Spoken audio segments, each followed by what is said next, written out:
Alright. Back again.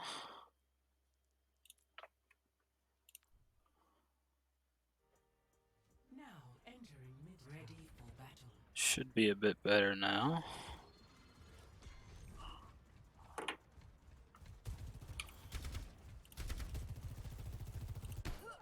And I figured out how to control the camera as well, so that'll be a lot better.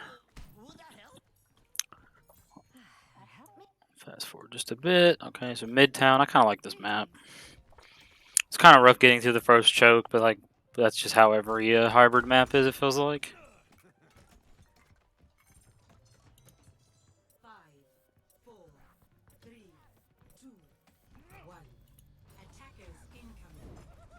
Okay. Yeah, I like going left side here as well.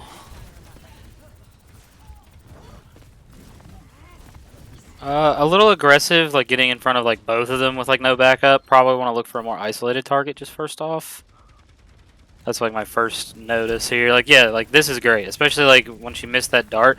If the shadow ball was just a little bit better, you probably would have gotten her. Staring at 3 is not the best, especially the Hanzo. Like that's like super scary, of course. The fade, way too aggressive. Way too aggressive. Let's talk about that real quick. So there's a mega right here. As soon as you took that damage, and if he didn't back off, you could have faded straight to the mega, and then hopefully just taken the duel or anything like that. Oh yeah, all good, all good. The momentum of the fade can be kind of hard to control as well. Like if you just like start fade while like holding forward or anything, it's like almost impossible to like change it in the middle of it without like just changing it in any significant way. It's like too late, you know. That type of stuff happens. Oh, you get revived. Whoops. Oh, okay. End up dying anyway. That's all good. So typically, I don't like using fade like right there with the fade. You're probably not gonna get punished for it or anything, but using fade for specifically just like getting back to point or something. If you're really close, if you're pretty close to where like danger is going to be, it's much better to just have your fade up than to save that little bit of time because like then you have no panic button or whatever. But I doubt it's gonna get punished in any significant way.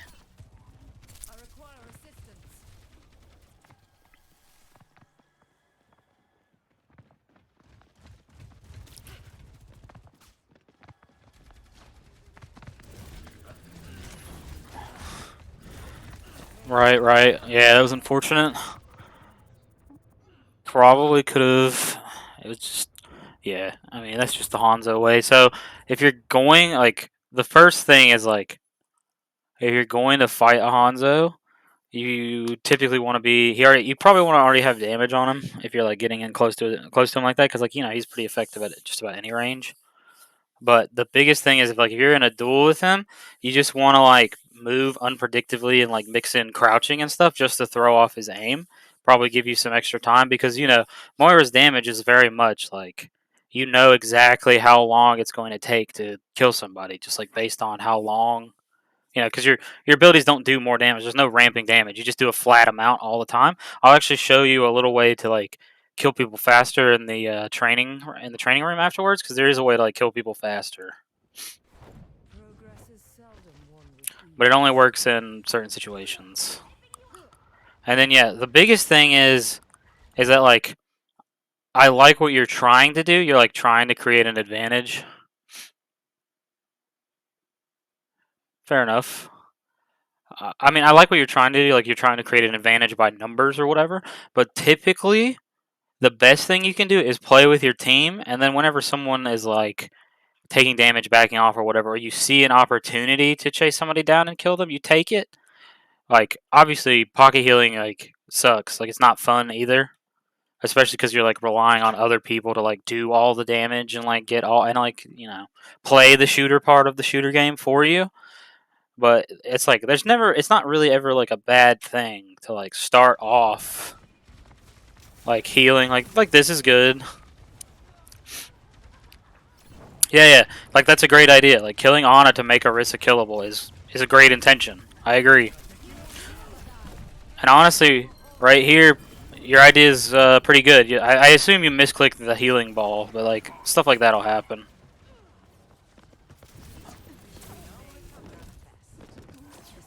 I probably would have tried to go over here because there's the mini pack, and then maybe loop to the point and maybe get back to your team. You are doing like a lot of distraction right now, which in certain situations was like.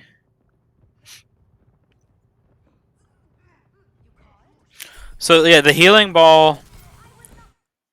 The healing ball is great if you have time. If time is not a problem. But like because of the fact that like you're in the middle of their backline and stuff, and like at any point someone else could show up, which they did. The Moira, like you're not shortening the amount of time it's going to kill somebody. Like if you can take an extended fight, the healing ball is awesome. And if you have fade to cleanse the anti-nade, the healing ball is also awesome. But because you're on such a strong time constraint, or like theoretically a really strong time constraint, the shadow ball just shortens the amount of time you need to be there. If that makes sense.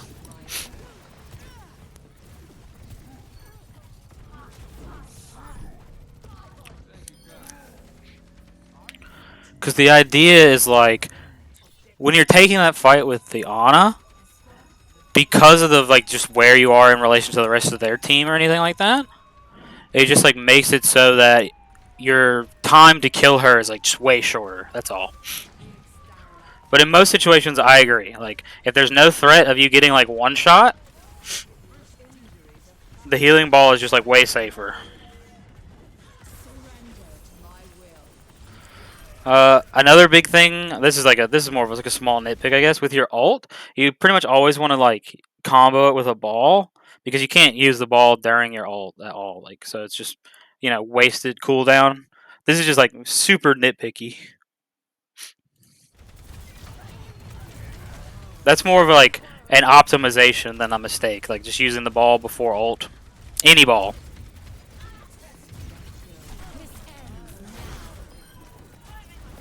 And yeah, it's the same thing that I like we all notice whenever when we're playing against like a tank or whatever as Moira. Her damage just blows against people with high health pools. We've all been there where we're just like right clicking a tank and it's just like, God, this is literally gonna take like 40 seconds of just like no interruption to kill this person.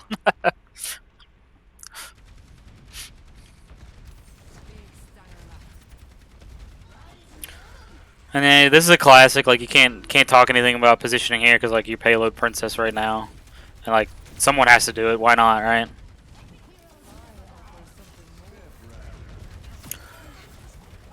I guess another small thing is like I did some other Moira reviews earlier. They'll be on the YouTube channel if you just feel like you want to watch those, or if you watched them before. The harass can be good, yeah, yeah. It just takes like a super long time. Like there's just better targets, Like the Moira beside the Orisa that you were right clicking is just like a stronger target just because you have an actual kill threat on them, but not really. Like Moira is just like such an interesting character for that reason because like all she has is numbers or anything. But before I get sidetracked too much, so like one of the things that I was going to talk about is like whenever you're like getting into a team fight or whatever, if you just like look around and use your heal, just like spritzing people, like you'll just apply that heal over time onto them, and then you can just go back to like doing damage and stuff. Like it just prevents it takes a lot of burden off of the other support to like keep people up, especially whenever you just like have a ton of resource and you're going to get it back by doing damage and stuff.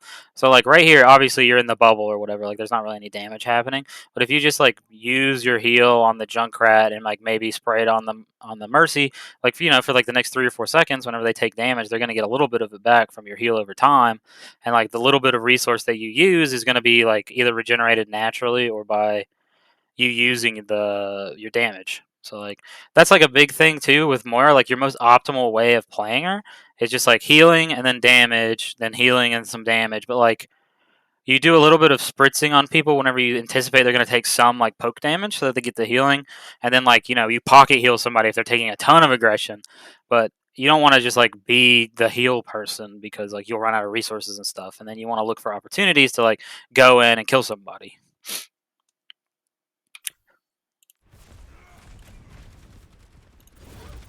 Especially just because like Moira's pretty good at assassinating that type of stuff.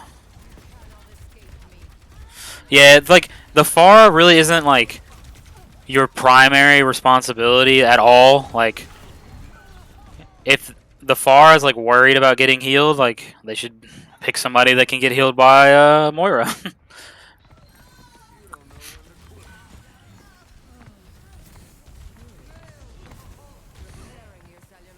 And then here, your team should just like back off and wait for like the enemy ults to finish and like to get a full team fight and stuff. But like it happens, this type of stuff. So like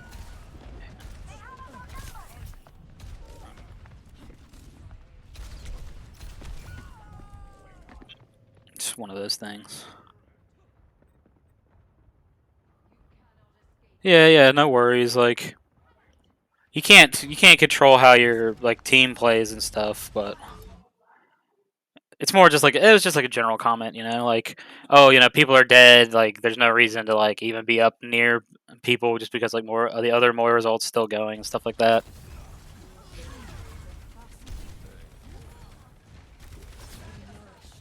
Yeah, good heal orb. Yeah, getting behind them is probably good, just because taking away any kind of attention is good. Pharah is just like one of those characters, funny enough, where it's like in like bronze through like low mid diamond, she's kind of a terror. Like honestly, like you need like 1.5 hit scans to like take care of her at all times or whatever. Then like diamond through like most of masters, far doesn't really exist because like one good hit scan will like take her or the mercy out. But then once you get to like high masters and GM, people who play Pharah really play Pharah, if you know what I mean. Where it's like now we need 2 hit scans again or whatever, which is just like a funny observation. Oh, so close. So close. So here, whenever like everyone started noticing you and you knew the Pharah wasn't gonna die, I probably would have just faded back to my team, just because like like he's getting crit, like you're probably not gonna get a ton done anymore. And now that you're like you're kind of pincer. Like if you fade, you're not gonna make it like all the way behind something. And I'm kind of curious like how this is gonna end up going. Well, at least you notice the health pack, so like you are doing like a ton to distract. It's just like it's just tough because like in these lower elos and stuff, you can't rely on your team to win a 4v4, which is like just awful. I know. So kind of like the name of the game for these like for like making this type of space is like get a pick like that as fast as you can, and then either turn it into another pick or go back to your team, like get them all like at an optimal health level, and then like push it as a 5v4. But then unfortunately, like your good play gets traded by like a bad death from the mercy, stuff like that. Like you can't do a ton to do that. Like it's just really really unfortunate because like you started it off on like a good pick, and then everything just like fell apart around you. And I think it really just has a lot to do with like timing and speed, because it's like again like Mora is like she has very consistent damage, but like you can't really make it that much faster. So like if it takes a long time to do something and you're not like drawing the attention of like 2 or 3 people, like your team will always find a way to like lose the 4v4 typically, which is just hilarious. And it's very frustrating at like every level of play where it's like you get a pick but your team loses the 4v4 and it's like sick.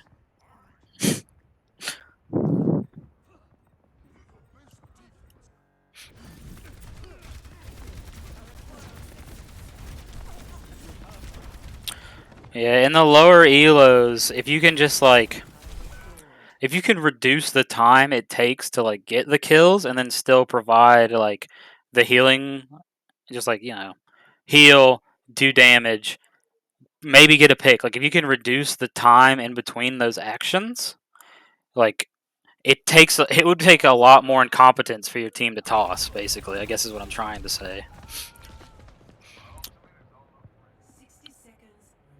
Not a lot to say there. Like dying there is whatever. Like it's probably better that you just let yourself die because your tank was dead and like the fight's not gonna happen again, and it prevents you from staggering, which is obviously great. Like, no real comment about that death. I think it's good. It's the best outcome of a bad situation. Distracting the tank is good. And then it turns into a bad situation. I think the Mercy wasn't really on the same page as you. I feel like it's like you were saying, you were like trying to distract the tank, but like Mercy thought that you were in a bad situation not by choice. Yeah, exactly. Like, I can see what you're trying to do, but my suggestion for that is if you're gonna do stuff like that, maybe communicate it. It's like, hey, don't follow me. I don't need to be saved. I'll just get out on my own or whatever. But like, if they're not in voice or whatever, and like you can't just like take time to type that type of stuff because like your chat muted. Yeah, I got chat muted too. I called a tank player in a 4-stack a bad word and got a chat mute.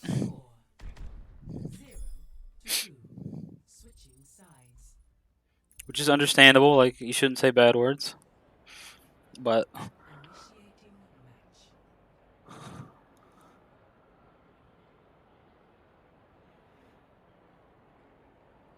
yeah, I mean, it doesn't help to like insult your teammates, especially not like during the game or whatever, you know? Like, if anything, it just like makes the game harder. But I think with like, if you can take some of this advice and just like speed up the time it takes for you to like get the pick and then get back to your team to like help them out, I think you'll just see like a ton more success because like good positioning. This is just something I've noticed as a support player. If I position like extremely well, it makes my teammates better, and not because they're playing better, just because I'm always in a position to like do damage and help. It makes them, I guess it just makes them less bad. Like, it just shores up the weaknesses of just like having like Papegas on your team, you know? Because like if you can somehow find the way to keep them alive and also pressure the enemy team, is like the best of both worlds.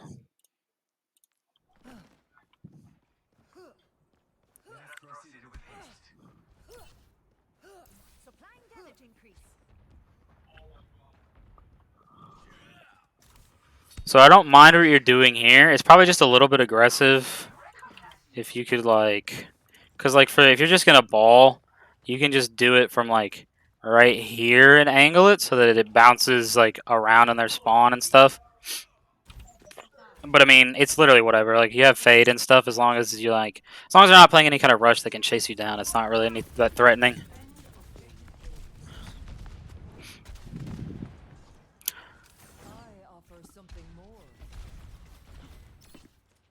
Yeah, you're fine. I mean, it's good to try stuff out. Because like, how are you supposed to know what's bad or what's good?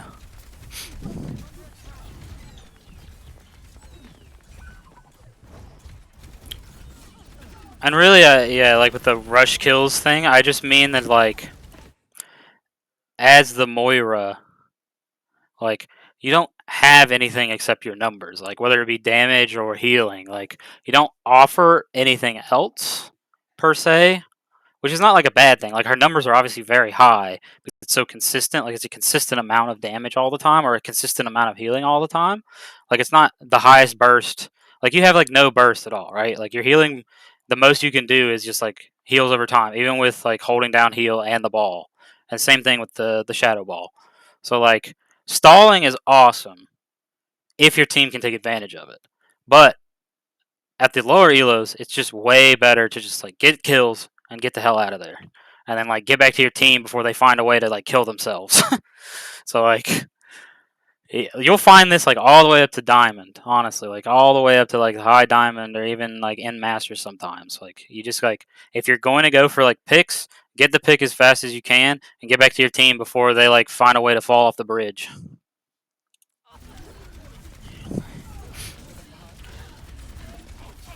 That's just general advice too. That's not just like a Moira specific thing, because I take aggressive duels on Baptiste all the time because I don't trust my team to like kill key targets, which again, obviously it shouldn't be my responsibility, but I mean, I'm playing the shooter game too, so like everything is can be someone else's responsibility. But yeah, like the biggest thing is just like it's good to want to get the kills and stuff, but as this do still have like somewhat of an obligation, air quotes, to like keep your team up or whatever. Not like, oh, just pocket heal me while I take a bunch of trash damage to my face, but just like, find those opportunities while keeping your team alive to like rush down picks and stuff, I guess is what I'm trying to get at. Like, it's all about time more than anything. Like, how long does it take for me to get something done, and was it worth the amount of time it took me?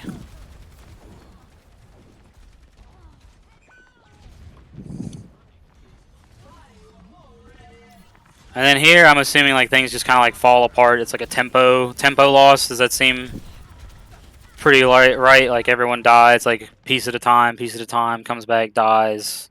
Because there's not that much time left. I'm assuming it's like a bunch of staggers back to back.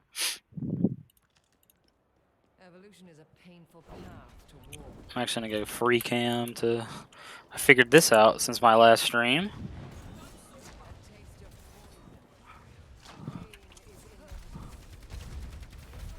Yeah, they're pretty well grouped up and stuff.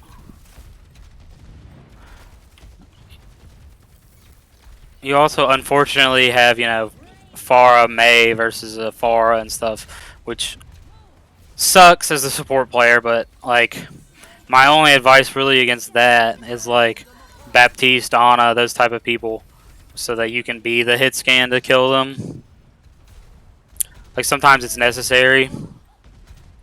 Are you like a Moira only player? Like you only play Moira?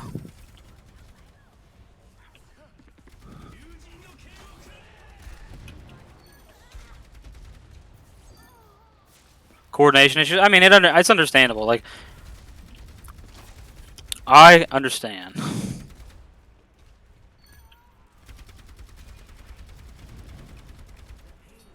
I actually used to be a like Soldier 76 main type person, and then I found out that Baptiste is just like better Soldier 76, to be honest. So yeah, that's like my thing. Is like if we're pretty committed to the Moira, it's like play with your team, at least some. Spritz them, do damage. So like you just like go through this cycle of like 3 seconds of like healing, 3 to 5 seconds of damage or whatever, or like a few seconds of healing, just like to put the heal on them. Because you got like 3 seconds of time where it'll like still heal them. And then, like, if people are taking like a ton of aggression, give them that, and then go back to doing damage, like to build back your resource and stuff. And then, whenever you see an opportunity to like get somebody, take it, of course. And then, like, I was gonna show you some stuff in the training range. Specifically. Voice chat, yep, chat restricted. Yeah. I mean, I understand. Like, not every like a VOD isn't necessarily indicative of like how you play every game. But all I have to go off of is the VOD, of course. Understandable. So the way that you can like, I wish I had a timer for this, but like I'll just try to count it out. I guess it's like 1, 2, 3. That's too fast. I'm counting too fast. 1, 2, 3, 4. It's like 4.5 seconds or something like that.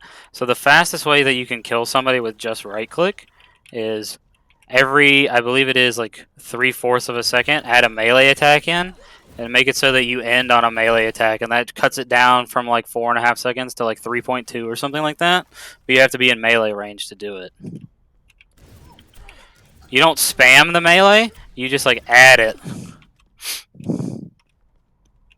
But like against the Hanzo, yeah, that's a lot of button inputs to like hitting them and then like also spamming crouch and stuff. Like that's hard for me to do even.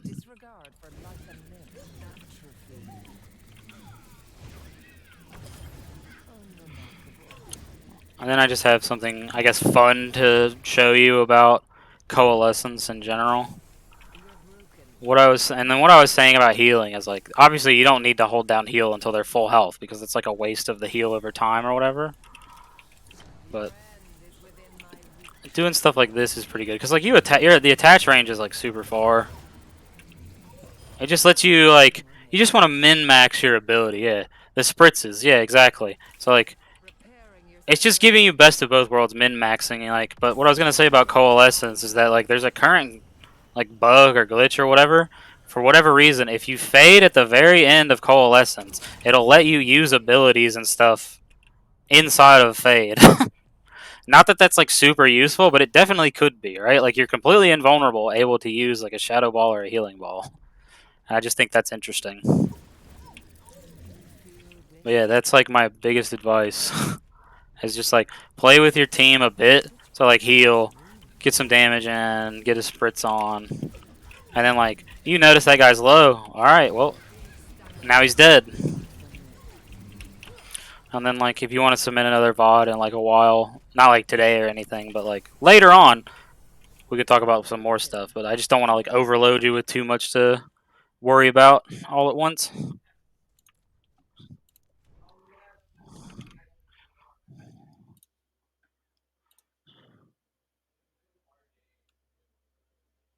I think it's definitely not your fault that you lost. No, I think the team in general, like individually, every like didn't play protect like you know to like the best of their abilities. I want to say.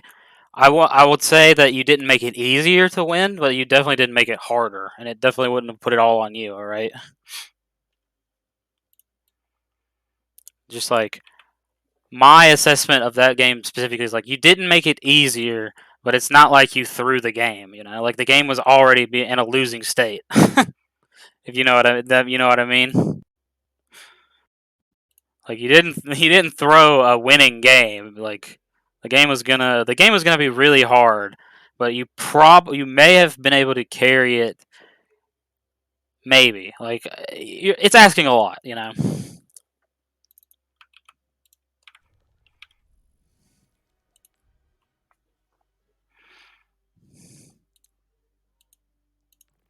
Like I'm not gonna make it. I'm not gonna say like blameless, but like, are you more to blame than anyone else? No, definitely not. Like definitely was nowhere near close. Not even close to like your fault.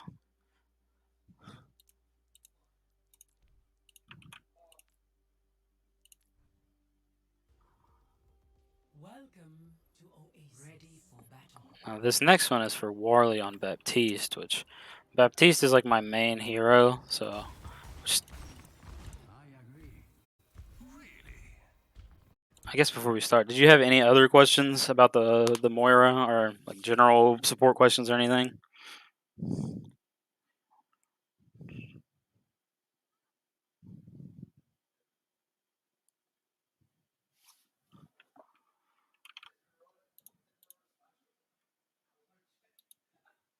Yeah, no worries.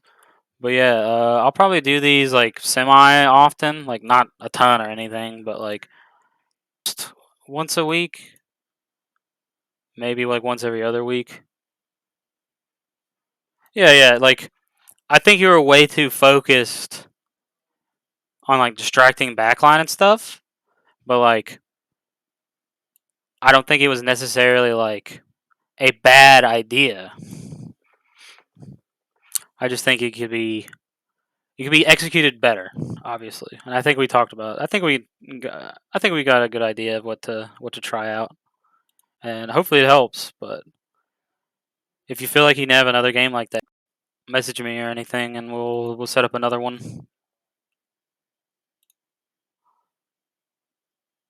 Let me just check to see if there's anything else going on. Perfect. All right. So now we got Worley on Baptiste. Baptiste, my main hero. Pretty excited about this one. I forgot to put myself as offline.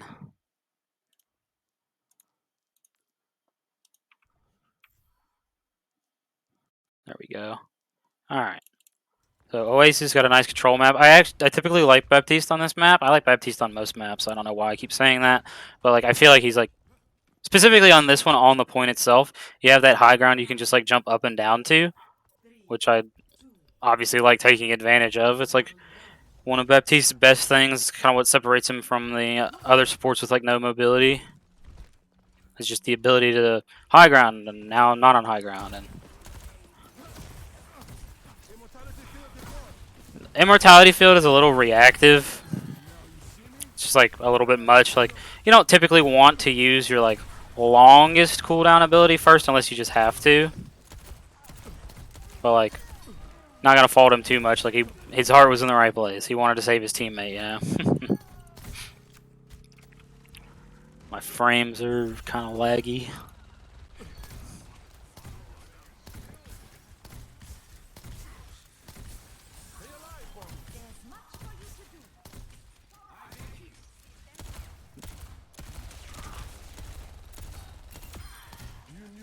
There we go, much better. The video from the stream was messing up my frame rate.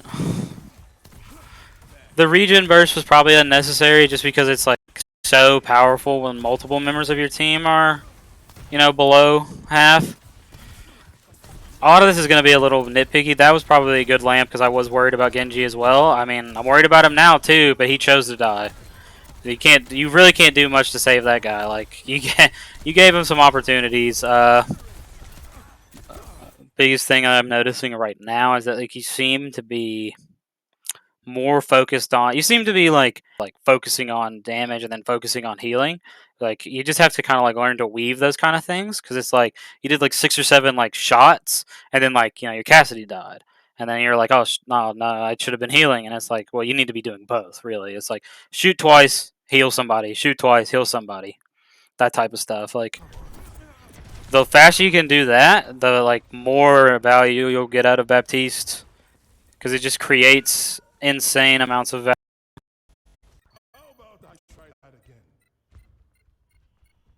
Like pretty much no matter what, just putting shots is good. Like even if it's just into a shield. I mean, like shield's not gonna die any other way. I'm not gonna criticize that too much. Like he rolled away from it anyway.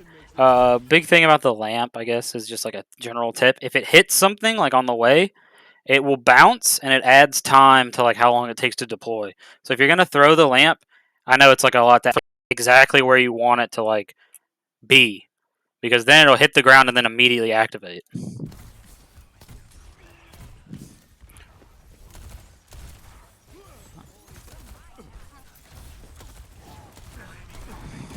You're kind of getting the idea, like you're healing sometimes.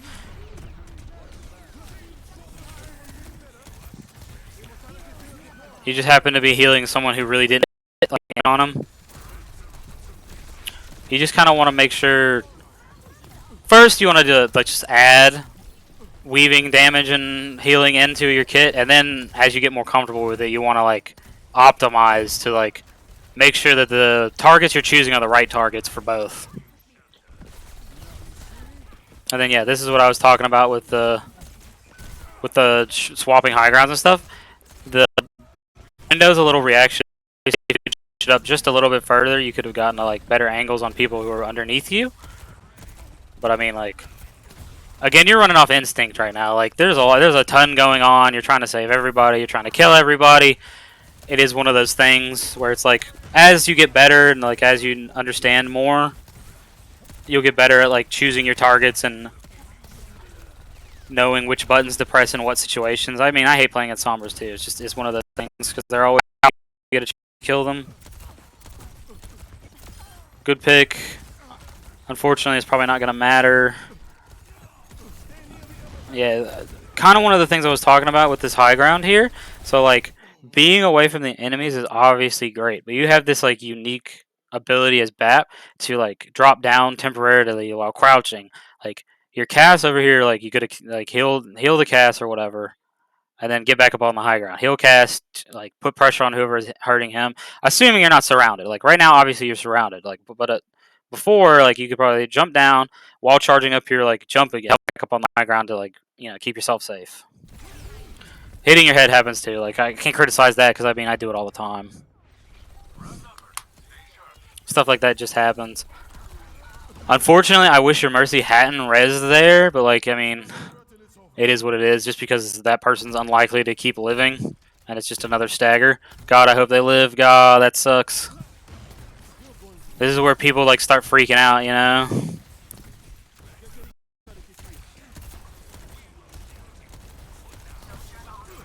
So like right there, if you had just been even a little bit slower, he would have died there as well. Like, cause like, just biggest thing, like get better at weaving the damage and healing, essentially.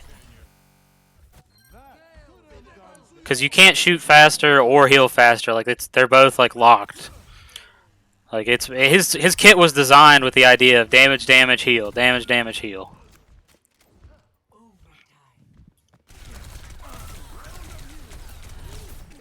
We'll get into the situation. This is good as long as you don't get EMP'd, but you can't control that.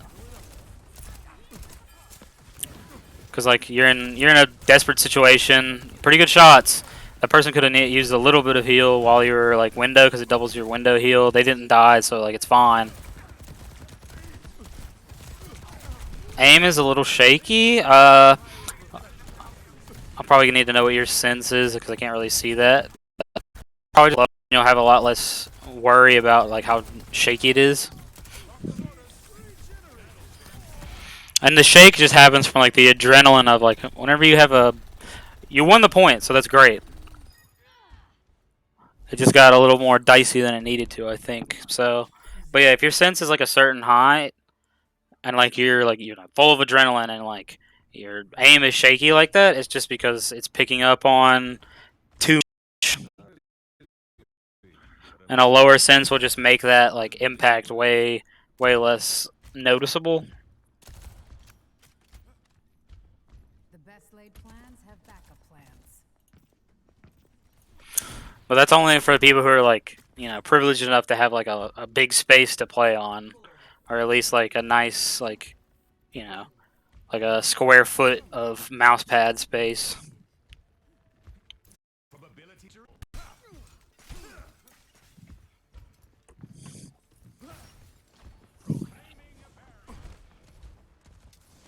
I kind of like what you're doing, controlling this high ground, trying to see if there's anybody like who's going to be trying to. This is a little bit dangerous.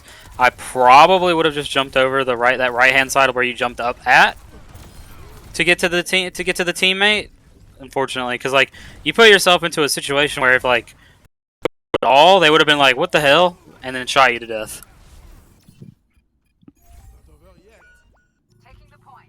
And unfortunately, like, I mean, thankfully or whatever, I mean, it seems like they're in a pretty decent position right now. Like your tank is obviously in danger. Yeah, it's not looking like you're probably gonna cap this time. Like right here, again, like you're putting yourself in a situation where it's like you're hoping the enemy team is bad and they don't, which they almost do.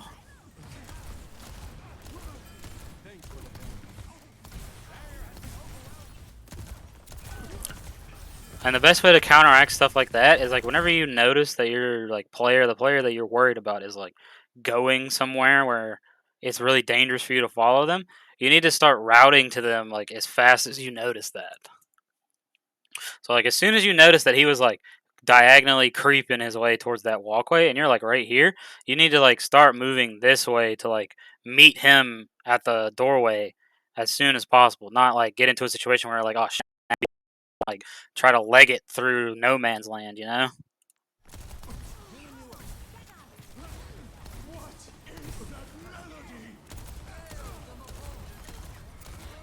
That's unfortunate. Like your idea was good. Again, this is just like comes back to like the weaving damage and stuff. Like you notice that your tank's gonna die too late because you were like focused on like trying to take somebody out with him. Which killing people is good. Unless I'm in like a super desperate situation, I don't like to use window like that unless I have lamp, because you can lamp on this side over here where they can't see, and it will be in a position where like for basically the lamps or the window's entire duration, you can't die, and you're just like doing double damage and stuff. And because that point's so open, they only have like two choices of where to go, right? Either behind a wall off the point or in the hole also off the point.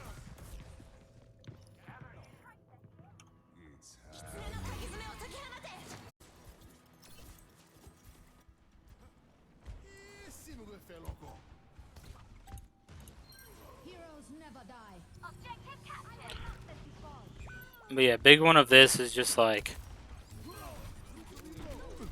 mixing healing and damage. Like killing the enemies, great. I would even put that at like number 2 priority. Number 1 priority is stay alive. Number 2 priority is kill the enemy. Priority is keep your team alive. And in that same vein, it's like shoot the enemies, heal grenade an ally, you know?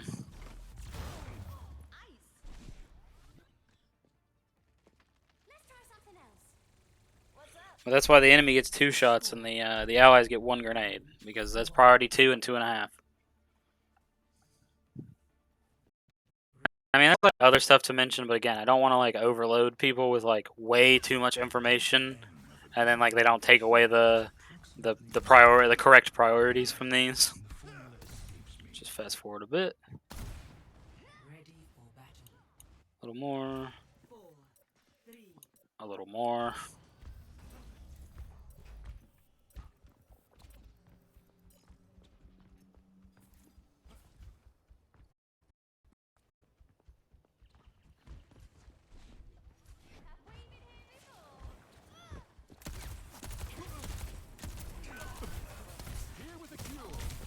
You probably couldn't have done 2, depending on the timing. Oh, wait, great kill, great kill. The timing of the Cassidy, because he got kunai'd, I doubt you would have been able to do too much.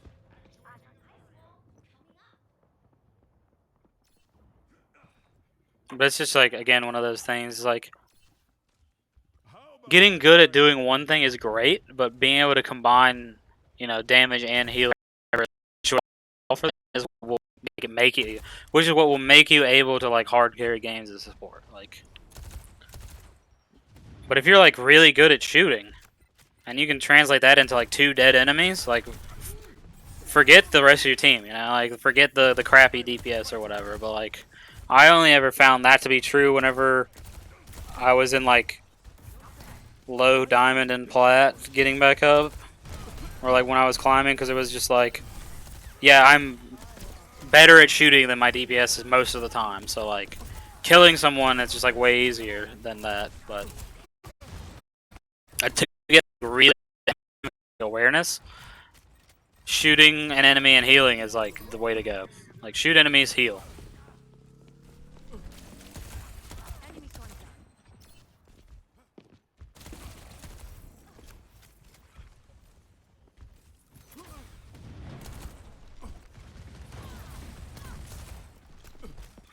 And then this is like pretty good, like what you're doing, but like, so like a really good position that I like to take captain stuff is just like basically right where the Cassidy is. Like if you can share or get a position similar to there, or even up here on this like observatory, it makes it so that you can put shots on people coming in and also heal anyone within like your purview here. But like the biggest thing is that like it makes it way harder for you to get shot. And like you'll be out of some heroes like effective range and stuff, because like only like half of your body is going to be visible to anyone down there, and all you have to do is like boop, and now they can't see you at all. You know, that's like a big thing.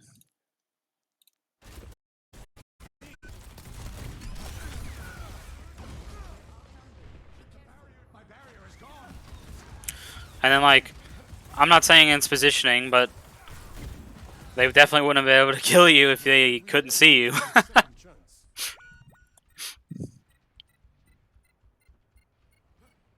So like aggressive positioning is like great if you're trying to take like a favorable 1v1. But you're like can't see any other members of your team, and you can see multiple members of the enemy team. Yeah, like this is unfortunate here.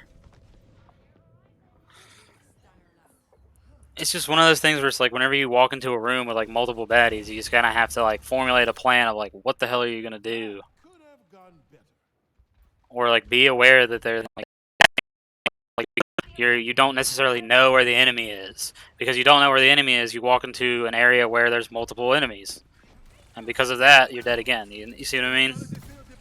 That's why it feels like in certain games, like the tempo of healing afar. I don't feel bad about this. Healing flying characters is pretty difficult as Baptiste, but like it's one of those things where it's like it feels like you're getting tempoed by the enemy team, and it's typically because like stuff like that happens. Like you die one of information and positioning will just like lead to another death, and then it's like, oh lord, and it's like this like cascading consequences.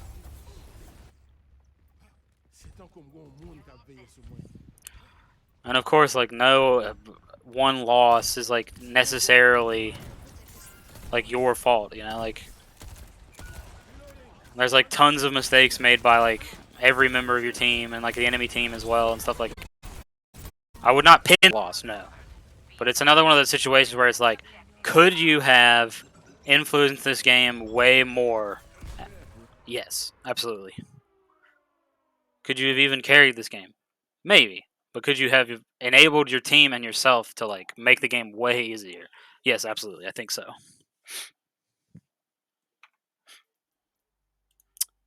Okay.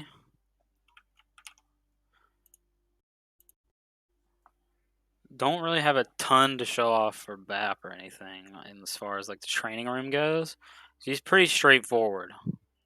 I mean, actually, I guess I can. I've done it for like every other hero. Why not? Just show a couple things.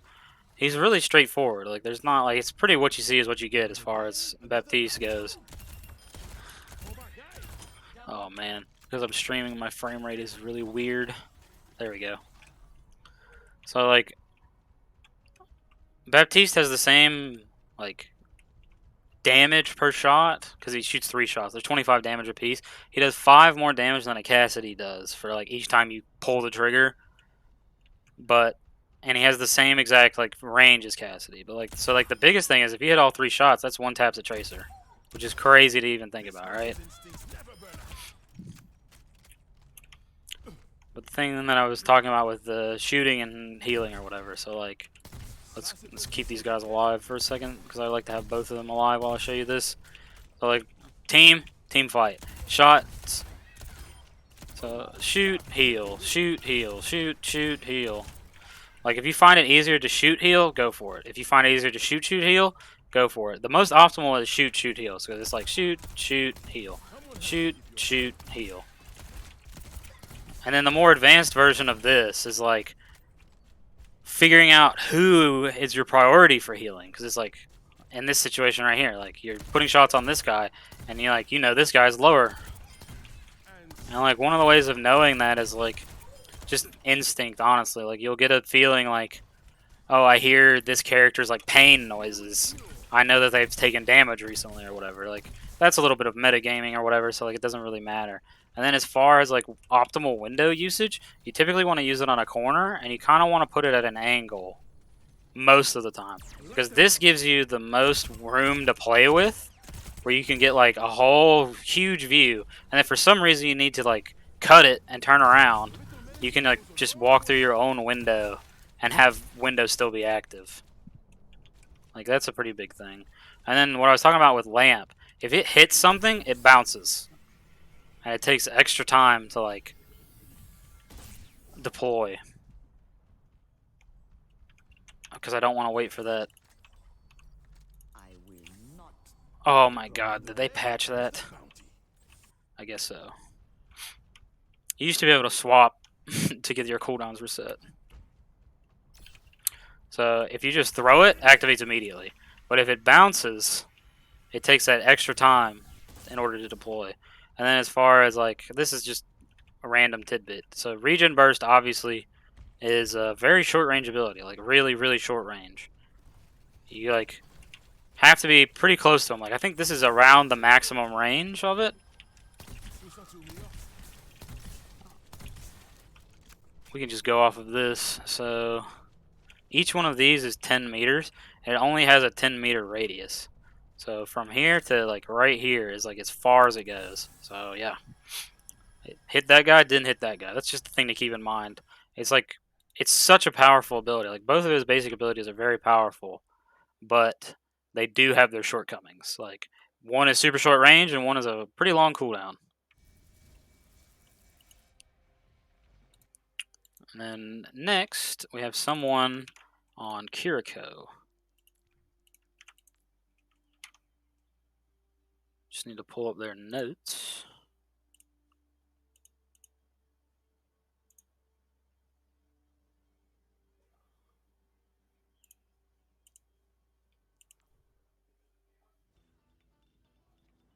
Ready for battle. Kiriko Bap, Silver 4.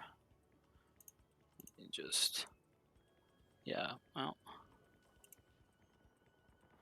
They were gold 4 and fell to silver 4. Got it. Okay, so Route 66 on attack. Just fast forward. Back up just a tiny bit. There we go. Yeah, so like, I guess first thing is like, so Kiriko is fine just throwing your kunais and stuff if you're like healing as well. But like, if the enemy doesn't notice you yet and you can get a play off on them, like, because like you were here, I'd assume they hadn't seen you yet. Like, if you could just come around to like right here and just like get a headshot or two off, you'll probably kill somebody or get them damn near close to being dead.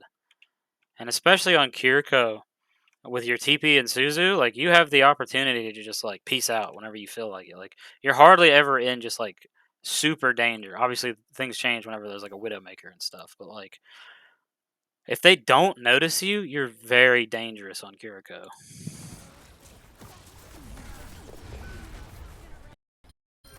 And then, like especially Widowmaker, if your team is just getting shit on, great, great pick. Yeah, that's exactly what I was gonna say. If your team is getting pooped on by a sniper, it's like Kiriko can do a pretty good impersonation of an assassin.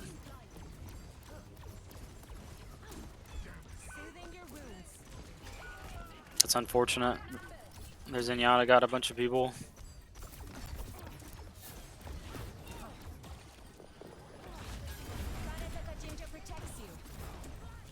I kind of like the Suzu usage. I'm not sure if you're doing it intentionally, but like Suzu shows me like you're temporarily at least cleansing the Discord orb, which is like a big problem for your Junker Queen.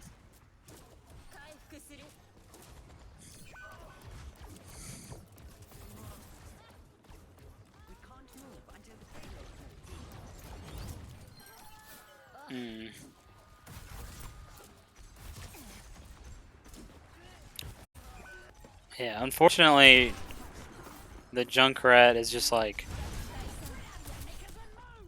trying to take these like really aggressive, really bad plays. I guess just because he's like relying on you and Ana to keep him alive, and even that's not gonna work with the Discord orb and stuff.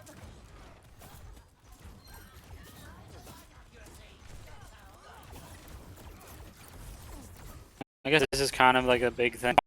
You just gotta try and find more opportunities to get those like those kunai assassinations, honestly.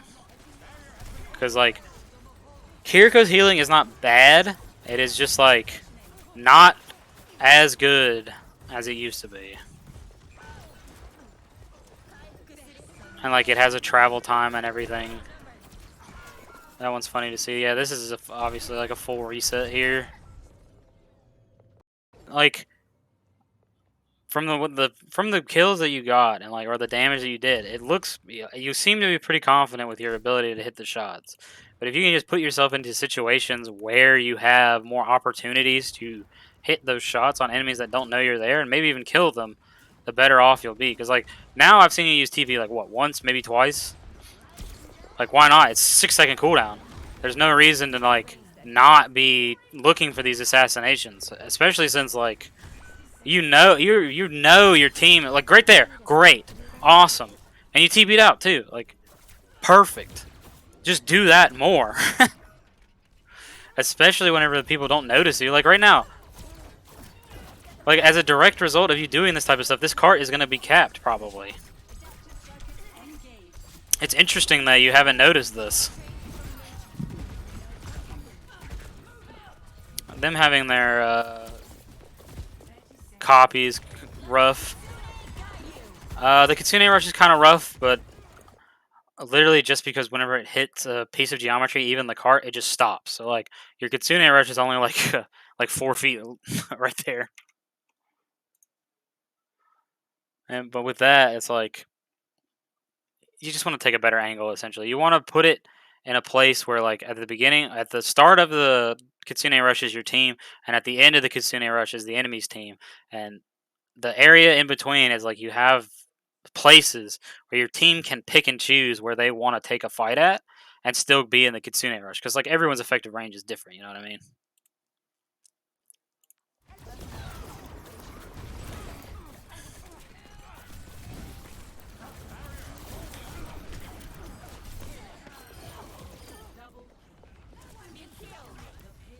A good job here. Everything's good. He found. I mean, he found a way to get value out of the Kitsune Rush, so that was good. It's more just like an optimization than anything. Nitpicks, I guess. You know.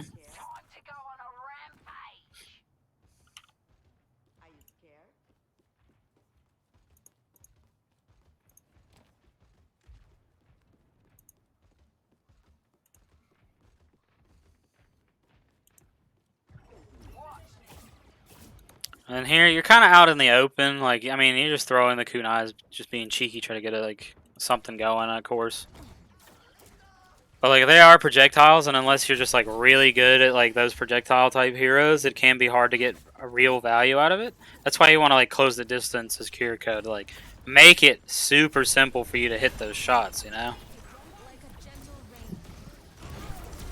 Awkward, who is like the biggest inspiration to me as like a support player, has a video on Kiriko that is literally talking about everything that I'm talking about.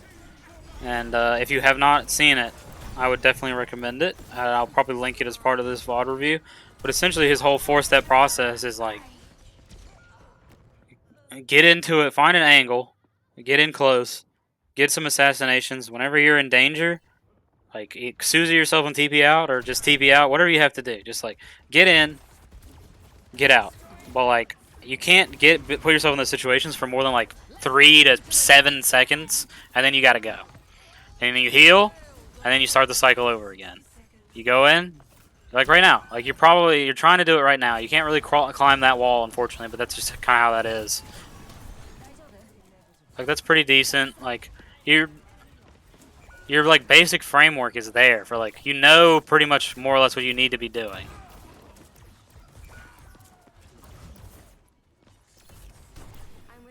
A good escape and everything, yeah. Now your Junker Queen needs to just like chill. She has none. She has no chill for you, unfortunately.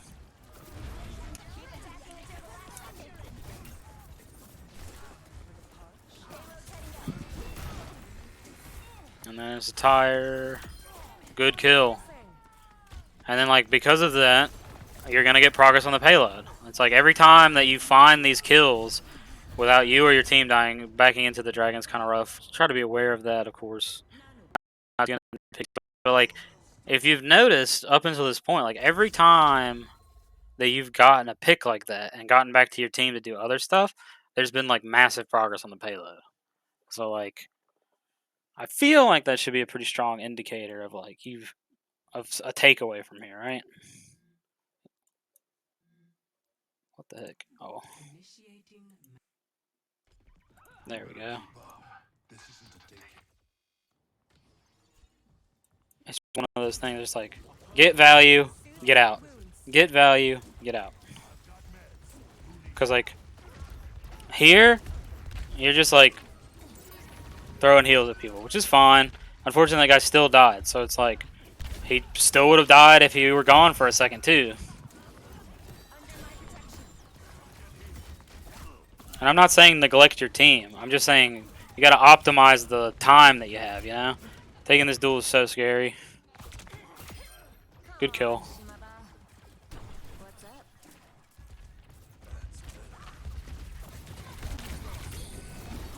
Good headshot.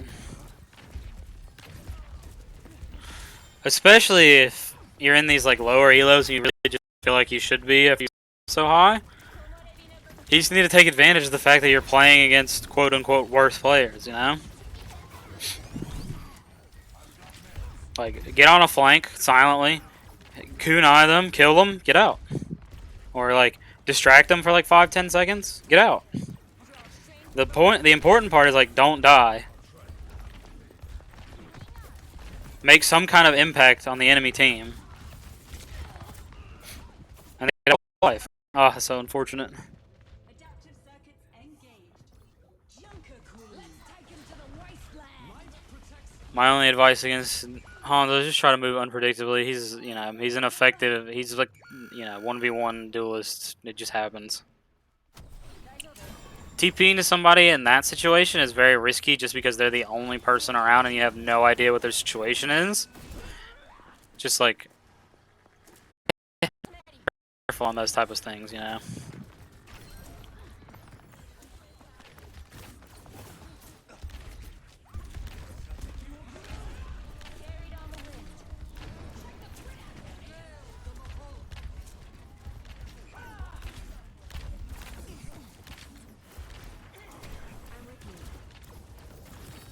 But yeah, I guess like the biggest takeaway I can possibly give you from this game is like, do you see how it kind of falls apart whenever you're just like playing pocket healer?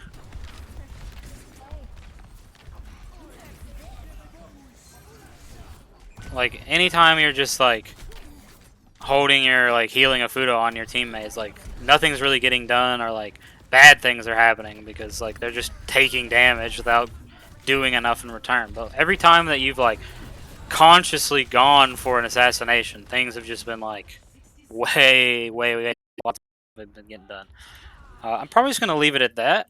If you could just go off of that information, you know, just look for those opportunities more. Like take the opportunity, get out. Take the opportunity, get out. Like it's just a cycle.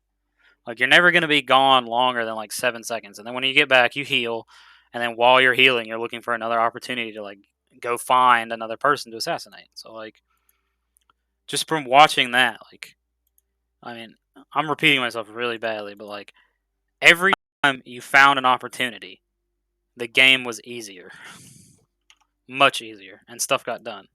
So if you just keep doing that, I think you'll find tons of success.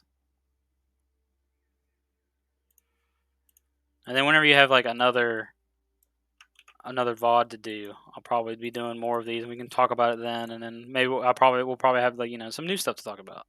But for now, it's just that.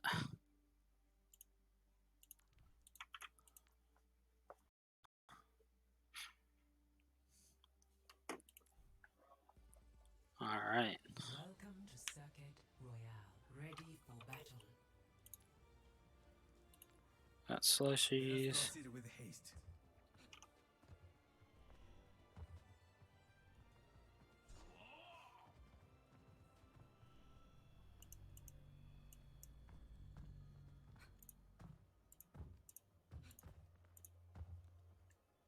I have always been bound to my duty. Now I have nothing.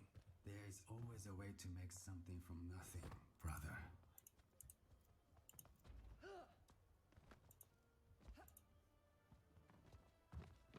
Five, four, three, two, one. Attackers incoming. Okay. Payload in motion. Days.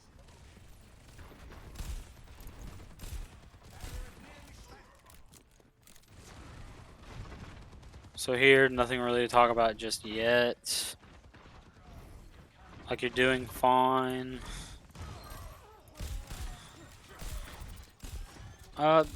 This one's a little aggressive, I guess. This is gonna be like really nitpicky, obviously. Like putting yourself here, but I mean, you pretty much know where the enemies are right now. But putting yourself here just like exposes you completely to everything that's like over here, and like your options for escape are like very far away. You know what I mean? Like if you drop down, you're still like pretty much wide open until you get behind the signs. And if you want to go back in this building, it's a pretty long walk. For something like this, honestly, like I know like everyone's like high ground all the time, all the time, all the time. And yeah, that's typically true, but like in situations like this, you could just play these like back corners here and have a pretty good view of your team until you like take this space over here, and then you can start moving up into like the higher grounds and stuff. But just like specifically this spot, if your team is like up the road, it can be different because you can just play like right here and like minimize your hitbox while like looking down the road. You'll actually be up here a little bit more. Yeah, you'll be able to see a lot more, but just like being here right this second is like really aggressive. It's also why he's like fire striking you right now because he can see you. Like there's no cover up here, you know? Like there's no like like real cover. And you got hit by the fire strike. Like it happens.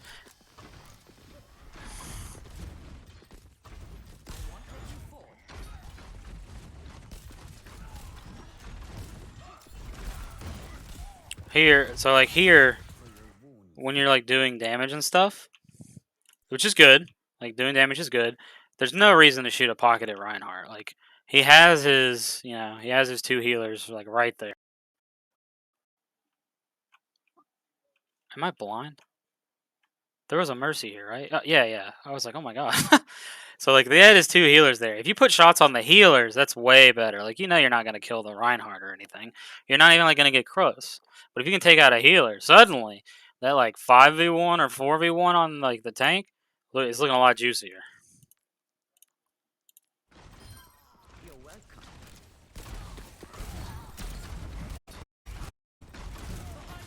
And like both of the tanks died, or both of the supports died, excuse me. And like that's great.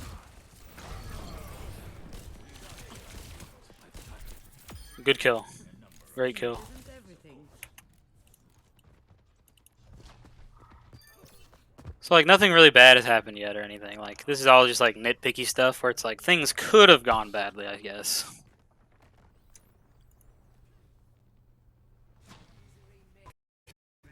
And if anyone in chat has like any questions, like general questions or anything, let me know. No one's on the payload right now. So like as Ana, you're often relegated to like being the payload person.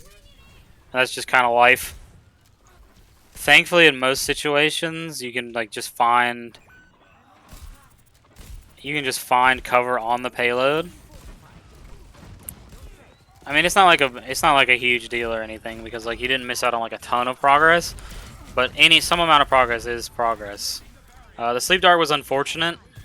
Just like, don't panic or whatever whenever you need to get into those situations. Just take that tiny bit of extra care.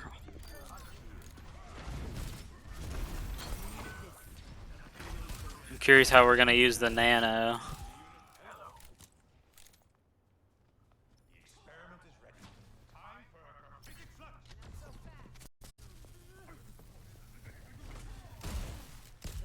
Yeah, seems good. And then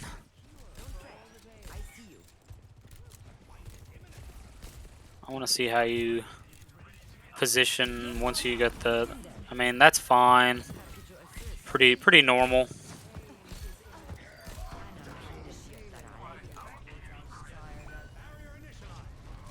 It's not like you can really coordinate it very well in certain elos. It's just kind of like what you can get, but like using Nano Blade like naked into an enemy team can be pretty risky.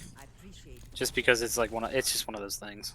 I think we talked about it in the last review for you, but like it's good. It got value.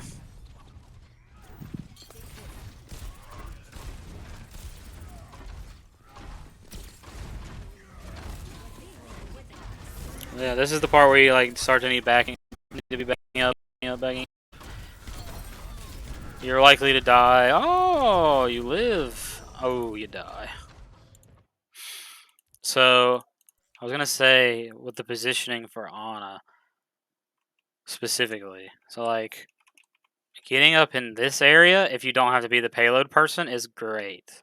There's like tons of space up in here. Like most people don't even know this place exists. But you literally just like it's the stairs over here. So like the bottom of the point one go here, and then when you get to there, you have these stairs to go up there, and these stairs that take you to like the enemy spawn. But playing up around in this area as Ana is pretty good.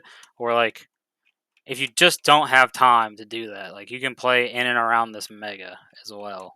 Just as long as you're aware of like who's going to be near you or like who's getting close to you and stuff like that.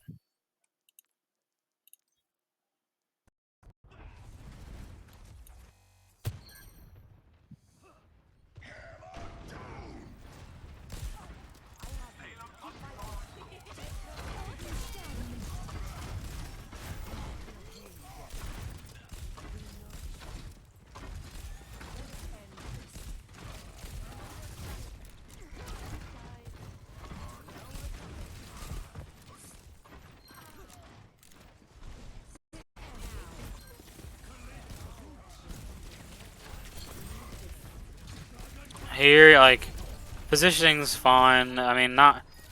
It's very restrictive because you're putting yourself inside of that building, but it's like one of those things where it's like you didn't really get punished for it or anything, but you don't want to restrict yourself too much unless you just like can't help it, you know.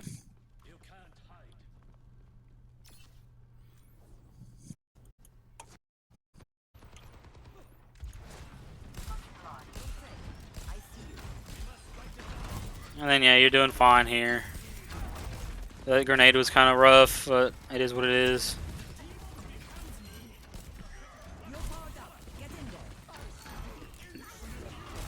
I think I like that one. Like, I don't know about it being like super like the most optimal or anything, but like certainly good enough. You know, like he's getting chased down by the Reinhardt. Like you make it so that he can you know aggress on the enemies and like you get the cap and like you're very likely to get one or even a second nano before the end of the game.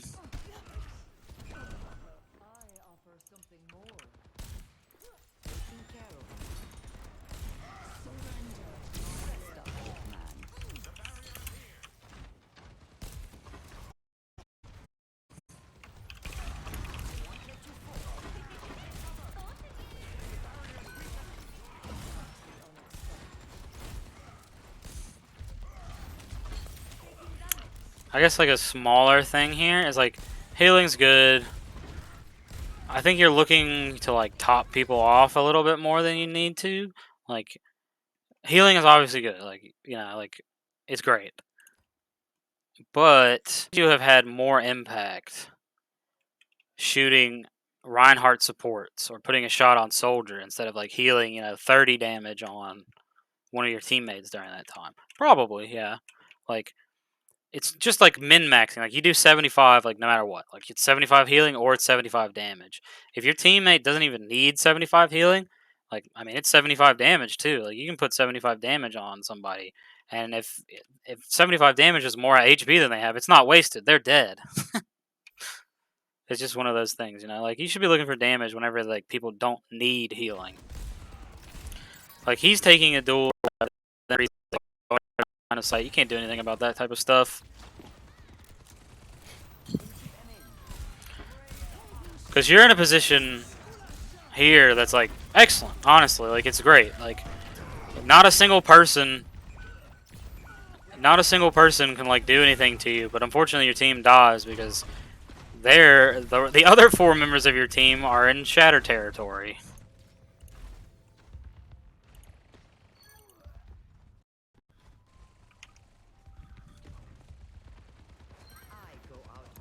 But that was definitely one of those situations where it was like the enemy team literally didn't even notice you were there until you were the only person still alive on your team.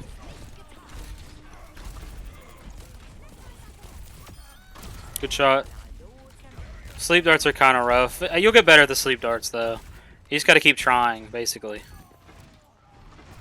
And you're using your sleep darts. That's like the important part too. Like you're using your abilities, even whenever it's not like a panic situation.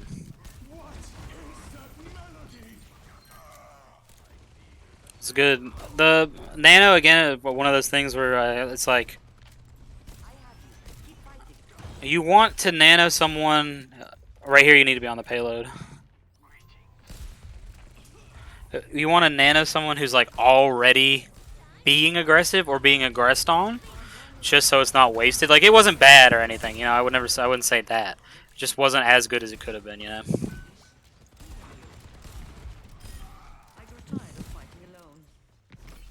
But like you cap with time, so like awesome.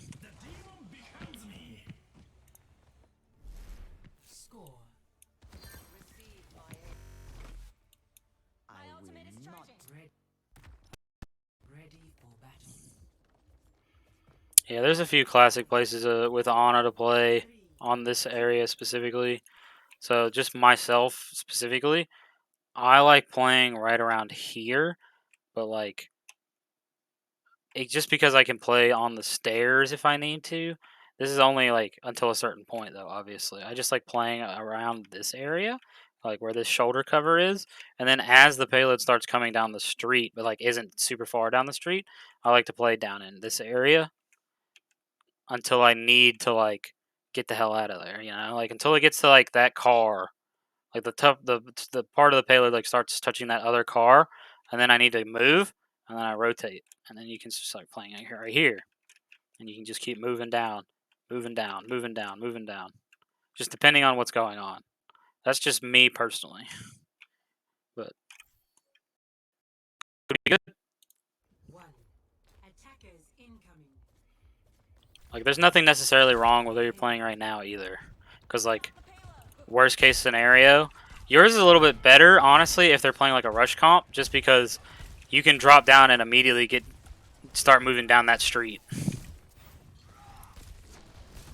But it's pretty. People don't be playing rush too much. That was unfortunate. I'm actually gonna back that one up. I got too talking about positioning way too much. Just want to see what we could have done different. So your queen's in there, like she's in there. Like you're giving her everything you got. All right, then now you're low. You should have dropped a little bit sooner. I feel like yeah. So the biggest thing here is like you see that the payload's moving.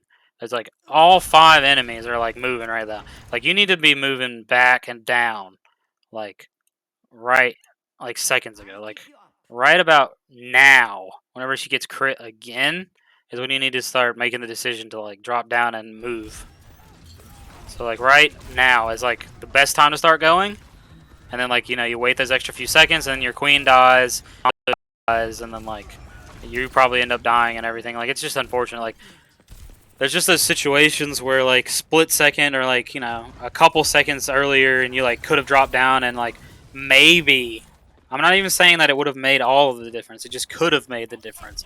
Whereas like if you dropped down and been around the corner, you may have been able to keep your Junker Queen up, and like it would have prevented the other things from happening. They swapped to Orisa, which is easier to keep. Like that's cool. Yeah, that's much better. Yeah, you kind of realized there that you needed to play up higher because you were like blocked by like pieces of geometry like from seeing your team, and like you dropped. See, unfortunately though, you dropped down to like good shots on Genji. Genji didn't really need you. He had Kiriko right there, and because you dropped down to help someone who really didn't need help, you like had those 2 or 3 shots where it's like you couldn't hit that person.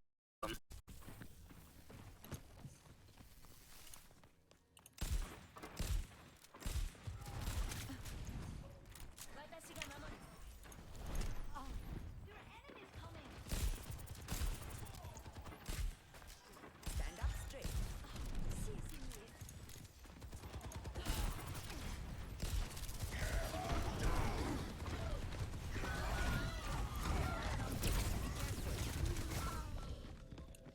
Let's back that one up just a smidgen.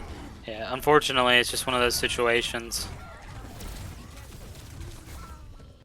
It isn't necessarily so sometimes, and this depends on the map and stuff. So sometimes, depending on where the payload is, there just like isn't a very good place for you to be or for your team to position to like be super safe. So like right around this area is like when it's like around there, and your team wants to fight in the middle of the street up here, there's like not that many places for you to like hang out at. Like here would have been a lot better than where you were, but even here is just like not great. Obviously, it's just like part of the map design. So like you shouldn't have been so close. You should have been back here like in order to not get shattered. And then whenever as the payload moves up, you can play in like way better spots, like over here by the boxes, because you have escape routes and stuff. But like it's just one of those situations where it's like you gotta make those conscious decisions to like not play in shatter range, because they'll figure it out real fast if you're in shatter range by shattering you. Let the kitsune guide you.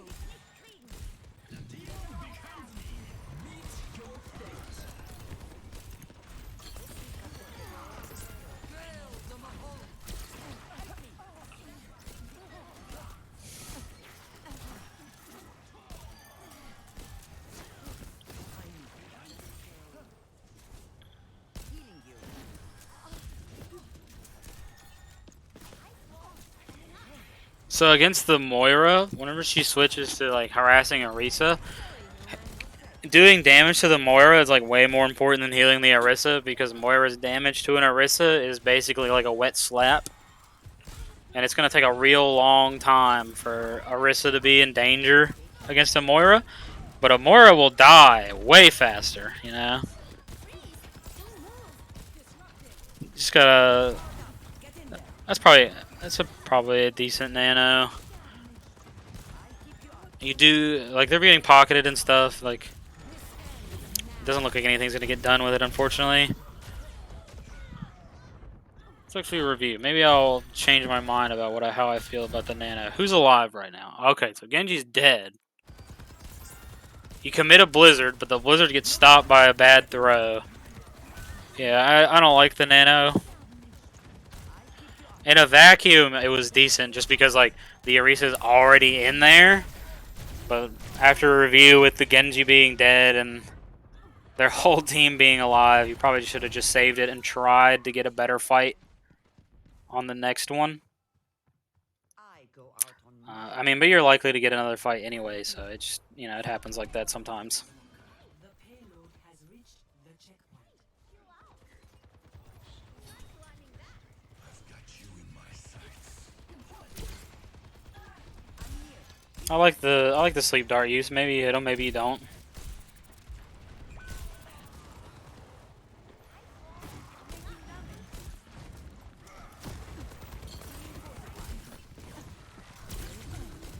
Good dart.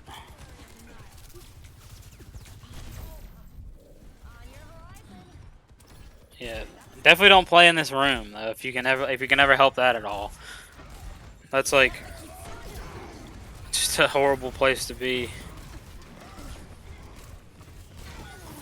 Yeah, that's just unfortunate. Like the panic aim, If you could have kept your Kiriko up there, things could have been different. But again, like, I'm not gonna criticize someone for like panic aim because, like, of course we've all been there and stuff. And I mean, it might not have made like a huge difference at all. It could have just been the difference between a certain amount of push and a certain and not. Like the fight's already really difficult. You have another nano. This one is better just because everyone's alive. And if you can kill the if you can kill the Rhine and prevent the I was gonna say and prevent the res. She resed that immediately. That corpse was not even the tiniest bit cold before she resed it. That's unfortunate.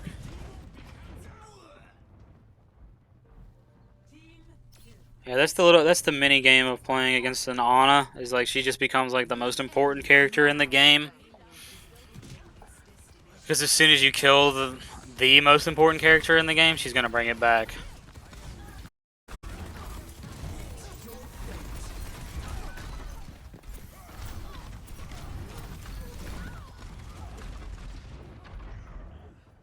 I'm not really gonna say too much about the Brig play, just because like you're in an overtime scenario, or like the point is like a meter away or whatever. We all be playing differently at those times.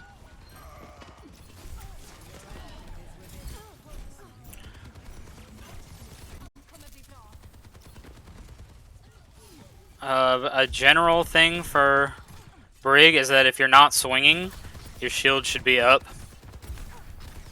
It's like there's just no reason not to. Getting that third person view and like having the shield up is just way better. Also, whenever you pack people, just give them like, especially a DPS or something, just give them one pack. You know, it gives them 25 instant HP. Yeah, like just bad pack usage. Like it gives them 25 instant HP and then 100 heal over time for 2 seconds. Like not having packs for emergencies is just like is rough. You know, and you should be looking for a whip shot here. Like your whip shot should be on cooldown like twice by now.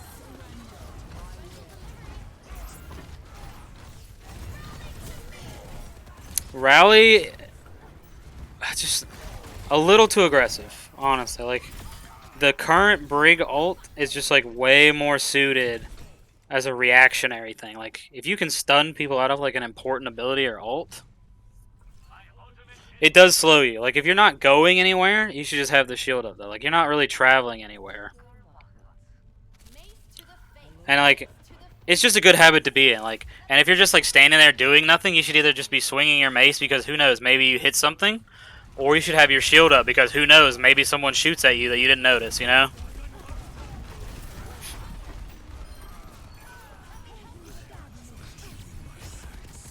Like here, we should just have our shield up and just like shield bash away from the danger. Maybe not into it. I mean, it turned out great, so it's fine. Shield bash is really good for escaping, and in certain situations, like not 80% of the time, you use it for escape.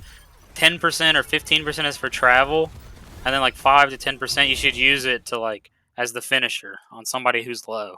Because if you're not sure that it's gonna finish them, it can be a really bad situation for you where you're just like completely out of buttons to push. But like that's just general Brig stuff.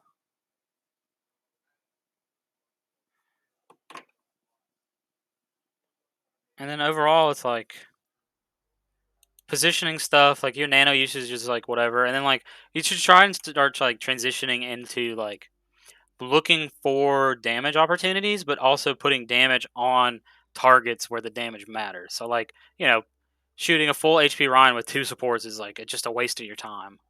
Other than building a little bit of ult charge, it's just a waste. But like shooting a Mercy, really good. A dead Mercy and then a dead Rhine is a very dead Rhine. The Rhine is not going to come back, which is like the most important thing, really.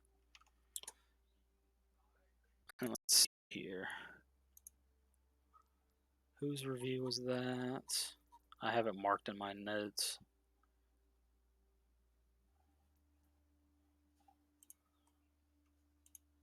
Perfect.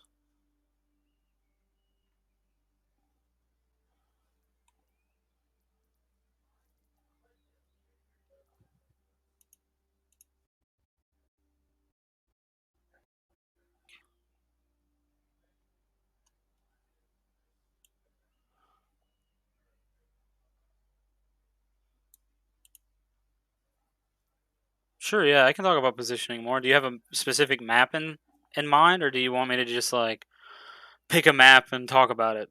I mean, we're just doing a Circuit Royale. You just want me to talk about Circuit Royale positioning?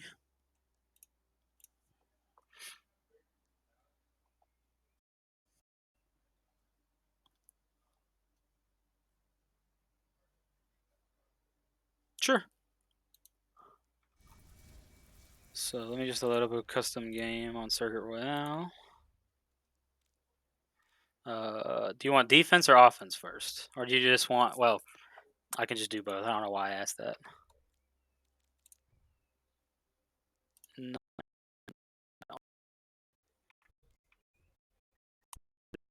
Defense side. Welcome to Circuit Royale. I will not leave a broken world behind. Why am I on my Shrike skin? That's interesting. Yeah, totally. So defense, specifically for Ana. So like what I like to do on first point, assuming you're not playing a comp that's like trying to hold their spawn doors, which sometimes you do, it's a lot more rare that you would want to do stuff like that, just because Circuit Royale's a very snipery pokey map. But for me personally, the 2 best spots that you can play are like right here, because you have this full cover right here. So like your whole team's gonna be like right in this area basically. Like they should be playing like either around here or over in this area. So like you're just like peeking in, peeking out. You know, in most situations you don't need to scope, so you're just like projectile firing, or if you have trouble with that, you can quick scope, which is just like you fire as soon as you stuff and like that. Mostly with dive, yeah. So if they're playing like up in their spawn doors and stuff, like they don't necessarily need to do that even as a dive tank. But like you can play somewhere closer to like up in this area, because like the further you move, like the sooner you have to react to like what the enemy's doing. You know what I mean? So like if you're playing over in this area, because like playing right here is way too scary, right? Like it's just that's too much. It's asking too much. If anything, even a dive tank should hopefully be waiting till like this area to start going on people, just because it gives their team like just way more to work with. But I mean, sometimes you can't help it. If your whole team's like playing like that, you just have to work with it. But for me personally, if they're gonna work like that and like play more aggressively in this area, you can do it from here. Like here's not a problem. You just have to be conscious, like checking to see if they switch to anything that's gonna get you from over here. But most of the time, not. They're just gonna be playing like right here. And the further back you play, the less of your hitbox can be seen. Just make sure you can see your teammates and stuff like that. And then as they start aggressing, you have options. Like you can start playing back here and then drop down and you're around the corner. Like, because as soon as you drop down there, there's like this pillar here where like most of your body's going to be obscured and everything like that. But for me, if I'm like just starting and I'm going to play, I want to play like right around this area or even on the sign. Like if I just need a little bit more flexibility or whatever, I can play on the sign, just anything with cover. And then as they're pushing, I back down the stairs so that I can use the stairs for cover while also being able to see. And then if they're getting even closer, you start rotating over to the sign just to like keep an eye on them. And as they're getting closer, you're like moving and rotating and rotating and rotating and rotating, just making sure that you're behind something or like really close to something as fast as you can, you know? And then let's say, obviously they cap this point. It'd be really difficult to just like prevent that forever. High ground is the best default location, but it doesn't mean that it's like the best of location all the time. Like in a vacuum, high ground is like your best friend all the time. But if you're on a high ground and you can't shoot anyone, like healing or like enemy, like what? Why is it good? If that makes sense.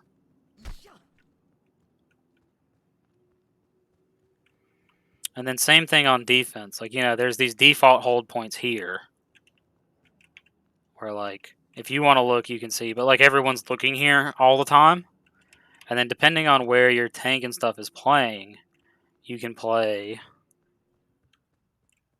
up in here, which is like way better typically. On attack and defense, like Circuit Royale is like half of it is like trading high grounds of like who is the attack or the defense like controlling the high grounds, But Circuit Royale is like the defense on point one has the high ground pretty much the whole point, because by the time the attackers can occupy the high ground, they don't even want it anymore. It's like, so high ground is better than low ground almost all of the time, just because it gives you more options. But if you literally like can't get anything done from a high ground, like you're up on the high ground and like whatever, your team is inside this room down here or something, like your whole team and the enemy team is inside this room down here. Like what are you getting done from up here? Like that's a really silly situation, but like I guess something like that, Basically, yeah. It's like the high ground is almost always going to be better, just because that's the nature of high grounds in general. You like can see more and you can be seen less, and like only certain heroes can like get up onto a high ground with their abilities and stuff. But if the high ground is like a crappy high ground, or like your team is not in view or the enemy team is not in view for you, like it's not doing anything for you, But for defense, for the second point, depending on where your team's at, you can play like this side or this side. Yeah, basically. So like specifically if you're on attack on this map. Yeah. So like if you're on attack on this map and you get up to like here, like you're probably not gonna play up there on that high ground because like what do you see? Like what are you gonna see from here? You know, not a whole lot. Like you could probably play over here. There's no cover. It's just stairs. So it doesn't really do anything for you. But like you could play up in that area, obviously. So like second point defense, like everyone's default is like up there, the stairs, and like sometimes around here. But like this area is good, things like that. And then as they push up the road, you can start moving back over here. So like whenever they're on the street, there isn't really a really good. We were talking about this in the video. So like whenever they push the cart all the way up to like here, there's really not a very good space for you to occupy that's like defensible. Like if your team's like up in here, you're like the best you can do is like right around this area or whatever. And that's like not very good because there's like no real cover and you're not that far away. But when they finally get pushed up the street a bit, you can play around here for way more cover area. And then eventually you're going to want to rotate down here to these boxes. And have a nice like straight sight line where you can hopefully like keep tabs on everything.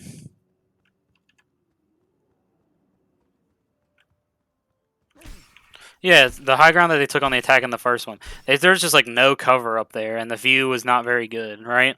That was a pretty good one, right?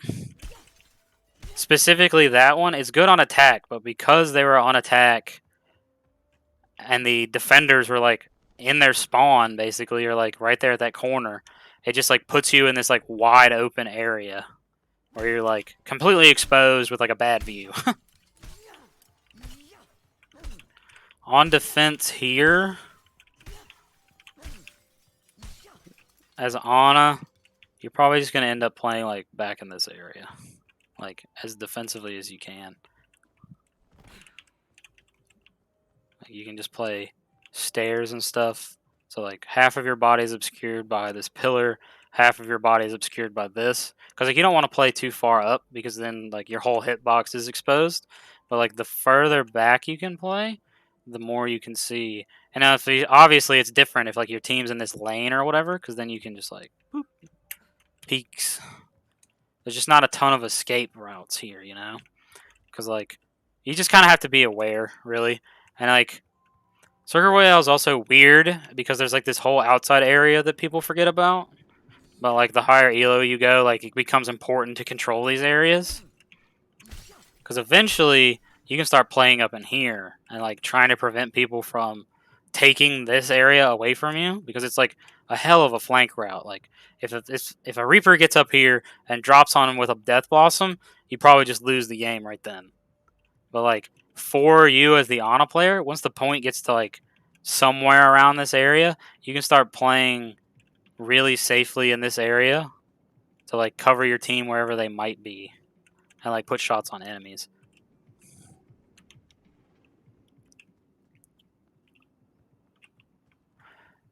Some maps are unique, but it's like almost all general theory, you know, where it's like you think about where can I see my team and the enemy's best while also not being seen the best, you know?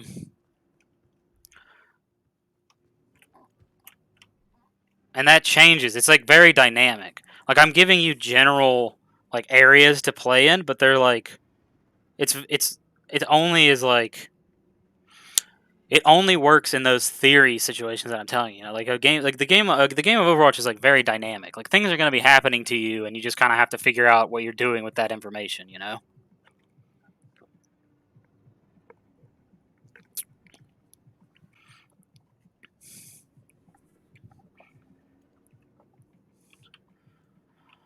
Yeah, exactly. So, and repositioning on its own is a good thing too. Like you don't want to occupy the same space for too long. You want the enemy to like have to process new information about where you are constantly.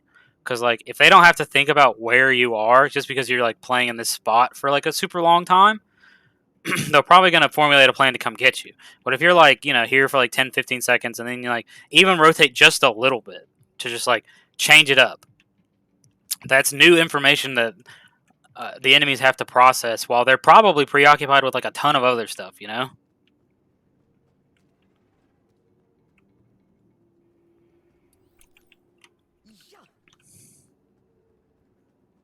The bridge, uh, it's really exposed. I feel like the only time I ever like that bridge is like if you're playing soldier with visor. Like I'm sure there are definitely times whenever you want to be up here, you know. Like maybe early on whenever the point first gets capped and it's like rotating in, you could probably play around this area. Like this is probably a pretty safe area, but there's also that like big ass staircase over there. This is just a huge staircase where they like can just funnel straight to you. Thankfully, if you're aware of that information though, you can just drop straight down into the into this like lower area as well. Like it's not the worst for sure because like I said, you can just like drop to this area down here and have a view of like all the places you couldn't see before too. And then on last point, like the very last point, of course, the best place you can probably be. So like the defaults that people take typically are like here and on the other side, but like the exact same points, the exact same like positionings are available above you as well. Like they're exactly the same, you know, because it's just a mirrored piece of like a mirrored structure. But by being up there, you deny them walking at you. You just have to be aware if someone like pushed the pool or whatever up there. But yeah, being on high ground is better almost all the time because of the amount of options that you get. It's not like what is the best way to explain it? It's like high ground is great, yes, but the thing that makes high ground so good is that if high ground is bad, you have the option to get off of the high ground. When you're on low ground and low ground is bad, you have to find somewhere to get up to the high ground. I think that's a much better way to explain it, right? Like that's the good part about high ground. Like in the worst situation, you're like one step away from being in a better spot.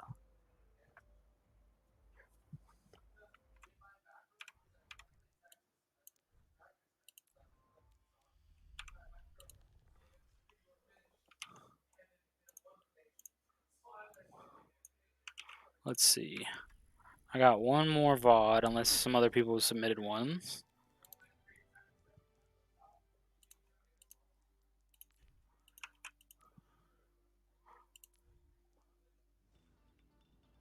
Ready for battle.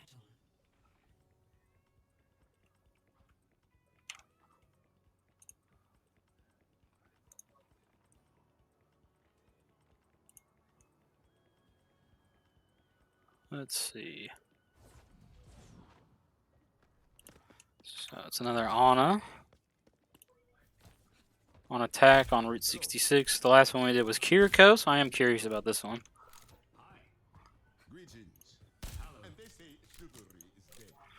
Oh, this is your game. Perfect.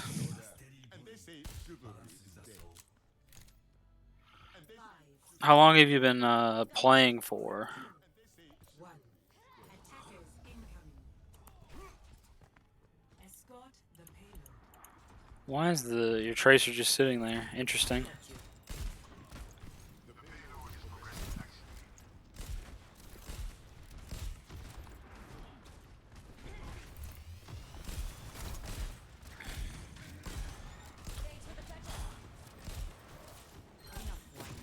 You're fine.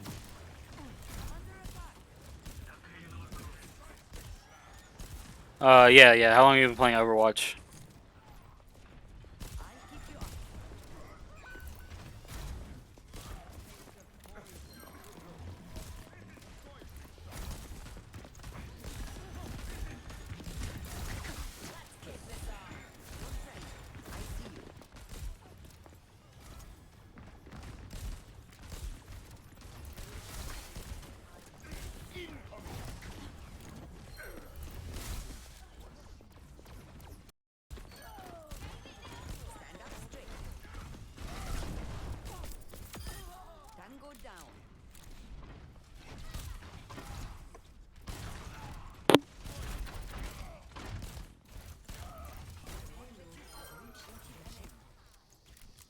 Okay. Very passive, yeah. So like casually playing for like 4 years, but really only been like play or like putting thought into it, I guess. So first off, nothing like super glaringly wrong. It's just kind of like low elo stuff, I guess. You know, or it's like you're just playing you're playing grouped up as a team, which just happens. You should probably just be playing, depending on like situationally, like playing on the other side of the pillar. Like right now, uh, this is like a nitpick thing, just because it's what I'm best at, I guess. You should be like more on this side of the payload, just because you get way more cover from the enemy team, and at worst case you can like go here, backward, or whatever. But like from your own POV, you can see that you're like almost fully exposed from like the street or whatever. Super nitpicky, but it is what we all signed up for.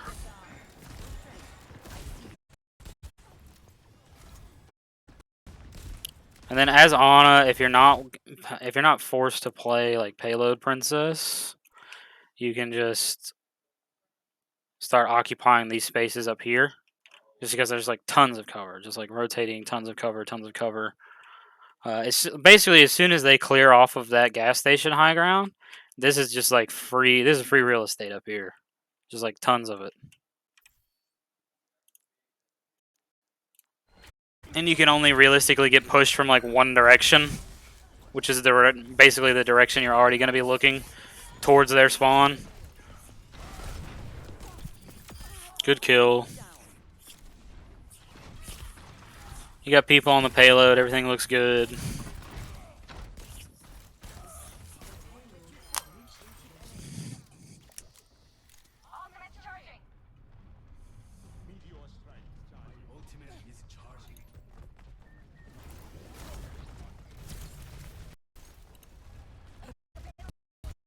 Enough whining. You're fine.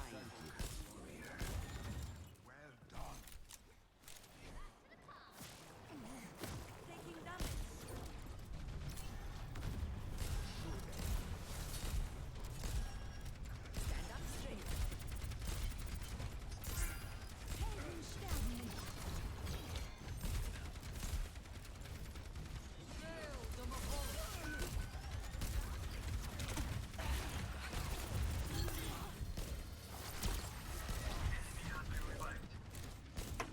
Okay. I wish you could see the scoreboard in these replays.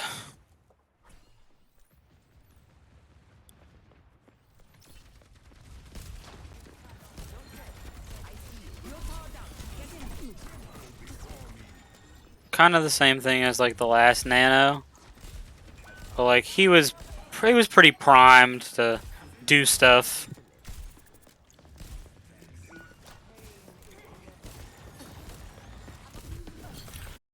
The same kind of idea, even like right now. I know like the goal is to like get the payload moving and everything, but like as Ana specifically, like you're real fragile.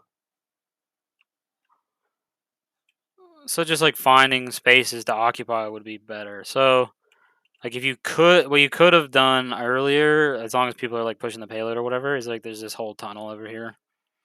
It's like where your new spawn is the other way you can go. You can just go through here, like find spaces that are just like better to occupy, I guess. Like even crossing over into here or anywhere else gives you just like more space to work with, where like you probably won't even be, especially with their team of like Mercy, Moira, Reaper, and stuff. Like Reaper can obviously TP to you, and Echo is like Echo can be difficult, especially just because like if you're playing an area, she can dive you. But just like being in positions where you could potentially die to a Moira or like a Reaper is rough. That's just kind of what it's about. Just like making it more difficult to get you. But you want to make it as easy as possible on yourself. As easy and stress-free on yourself to get the enemies or to heal your team.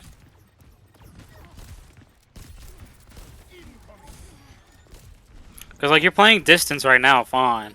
Like you understand that you're just as effective further away as you are up close. But by this point, you might have already want to be on top of that garage, you know? Just because it just gives you more options to work with. And if you're worried about, you know, not having cover or whatever, Mustang. the biggest thing about those kind of high grounds, like this one specifically, is like if you just play like the farther back you walk, or like play over here a little bit, the further back you walk, the less of your like body they can see. So like if you're standing like on the very edge, obviously they can see your entire model. But the further back you go, the less of your lower body they can see, up until the point where it's like just the top of your head, basically. And that's just kind of how it is. And like obviously there's the thought of like, well, if they can only see my head, they can only shoot my head. And it's like, well, they have to click it.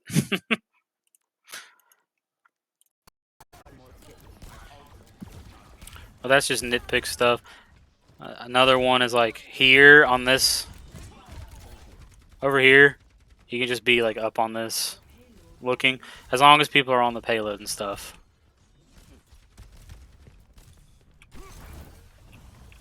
It is. That's where the practice part comes in.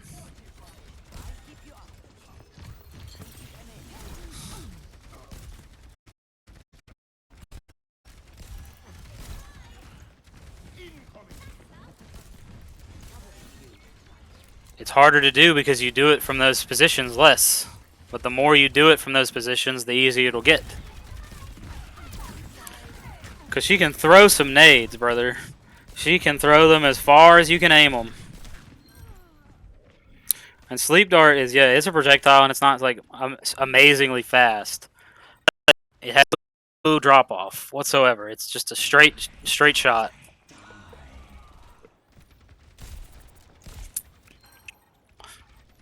The only arching projectiles are Torbjorn's primary and Bap's heal grenade, I think.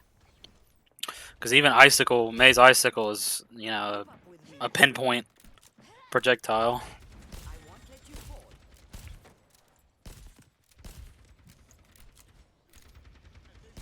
But relearning how to effectively use your abilities is very much worth.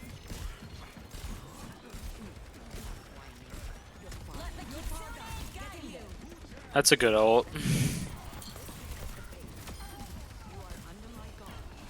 I find, so this is more just like ult target than anything. I find Doomfist to be like kind of a crappy ult target, just because he's like burst damage, not like consistent damage. You know what I mean? But like it's kind of just what. It's kind of like the default to just nano the tank, right? It just happens. The only other person you would nano on your team is like, you know, Nano Blade, which is like obviously a classic combo. But you already committed Kitsune Rush, so like committing a fire is great. I appreciate the support. So that's fine too. Like nano charges like really fast. Like the more damage and healing and obviously you're doing, the faster it charges. The difference between like a good nano and a bad nano is if like you just nano someone who's like not already in the middle of a fight or like ulting or whatever, they have to like they have to then like make the conscious decision to start fighting and like move into a fight. So like, let's see, what's a good example right now? Who's around you? Like if you nano Doom right now, he has to like start using abilities to like close the distance on somebody and start doing damage, you know? If he's already in a fight and you nano him, he's already like doing damage. Also, this replay bug is so funny. The Reaper, this has been in the game for so long. And nano heals like 250 on use. So like if you use it on someone who's both not in a fight and already full health, like you're just like missing out on however long it takes for them to get into the fight, and also just that benefit of surprise, I'm full health and also 100% stronger.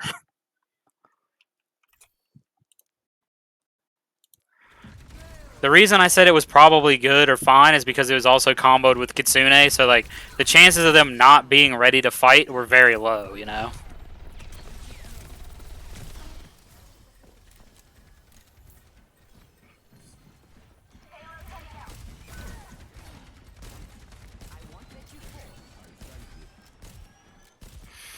And I mean, I do like the fact that you're mostly using the unscoped left control,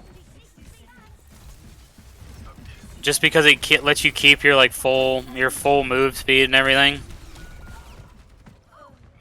A lot of Anos will just like scope and stuff, even if it's like in their face, just because, you know, projectile versus hit scan.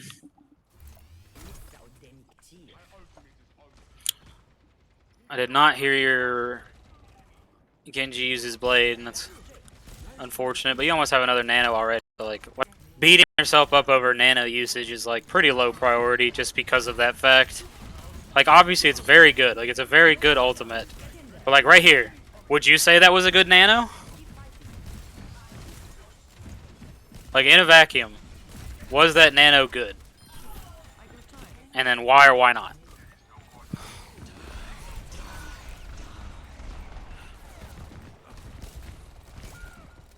Okay, what makes it a good nano?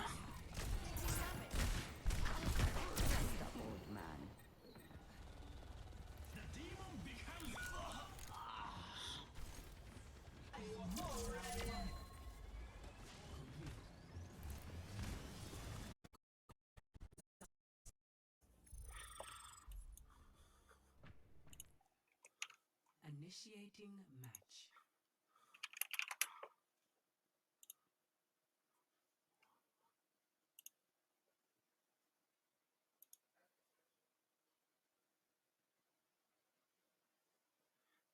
Yeah, yeah. I mean, right, but will Meteor Strike not do that on its own?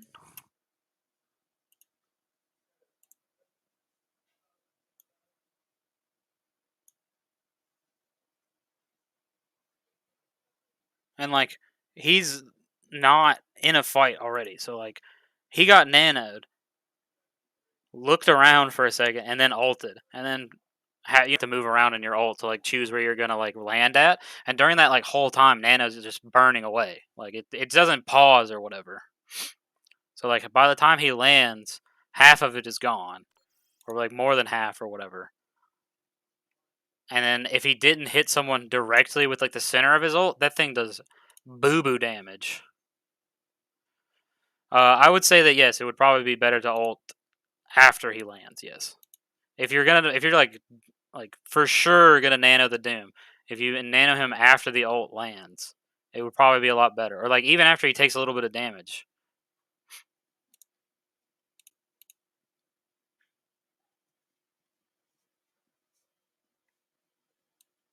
And it's just because you're banking on like whenever you nano before the ult, you're banking on the fact that he's gonna hit the dead center of the ult to cause the most damage, right?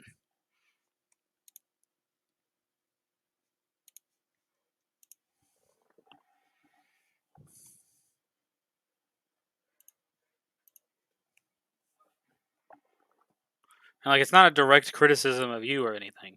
It's more just like these are a lot of things you've probably never thought about. Or just like didn't have full information to like make these decisions, I guess.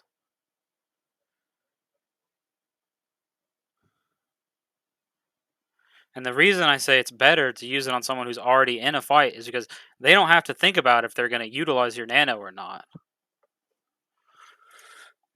If you nano someone who's like already in a fight fighting and you nano them, you take away the decision making for them. Like they're already utilizing the nano, you know what I mean? Like it takes away their ability to just be like, "Nah, I don't feel like it."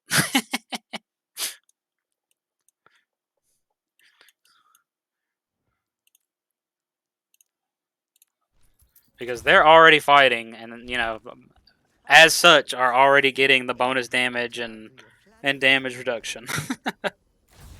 And then the only reason I say Doom is not like a great target, which again is just like you're just getting into theory stuff at that point, is just because like his gun it only has 4 bullets and his abilities have pretty long cooldowns. Like, he's just not going to make use of 2 rotations of his abilities, you know what I mean? To get the full value of the damage boost. So, on defense, this is actually a lot easier to talk about for Route 66 on defense. So, on defense, pretty much all of the time as a support, you're going to play up here. You're going to play on one side of the sign. Why is that? It's a high ground. You can see your team. Obviously, Doom is like playing dive. So maybe you want to play until you start getting pushed. You want to play up on this area right here, just so you can like rain down grenades on people. But whenever the payload starts pushing, you can back up to the sign and just play the sign. Like, this is just super default. Like, everybody plays the sign basically, just because it's cover and stuff. I mean, what you're doing isn't like necessarily terrible or anything, obviously.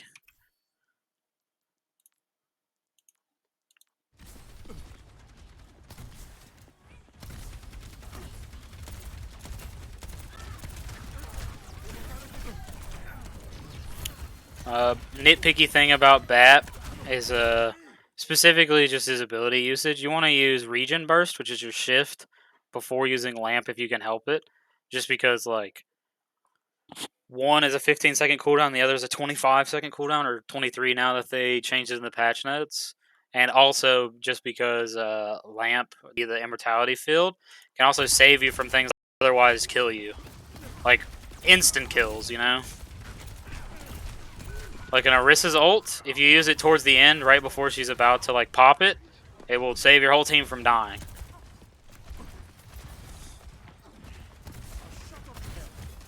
Whereas Regen Burst, it doesn't matter because, you know, if she charges it enough. I like what you're doing here. Probably wouldn't have dropped down. I'm assuming you did that unintentionally. Also, so another thing about ability usage. So whenever you have the lamp out, there's no reason to use shift until either the lamp is destroyed or is about to die, just because you're like wasting that heal. You know what I mean? Like, if you heal yourself up while the lamp is up, they're just going to knock you back down to 50 health. And it's going to stay there. But if you stay at 50 health until it's about to die, and then you heal yourself back up, well, now you have that health that otherwise would have been gone. Hopefully that makes sense, right? Like, you're tanking, you'll be at 50 health and stay there until the lamp is gone. So any damage you take is just like mitigated completely. But if you heal while the lamp is up, and the damage you take is still going to be dealt to your health bar until you're at 50 health. I gotcha. In that case, you should drop down behind you. Just don't territory, I guess. If you can help it.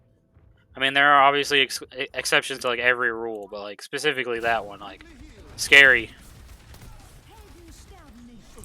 Keeping yourself alive is more important than keeping like anyone else alive.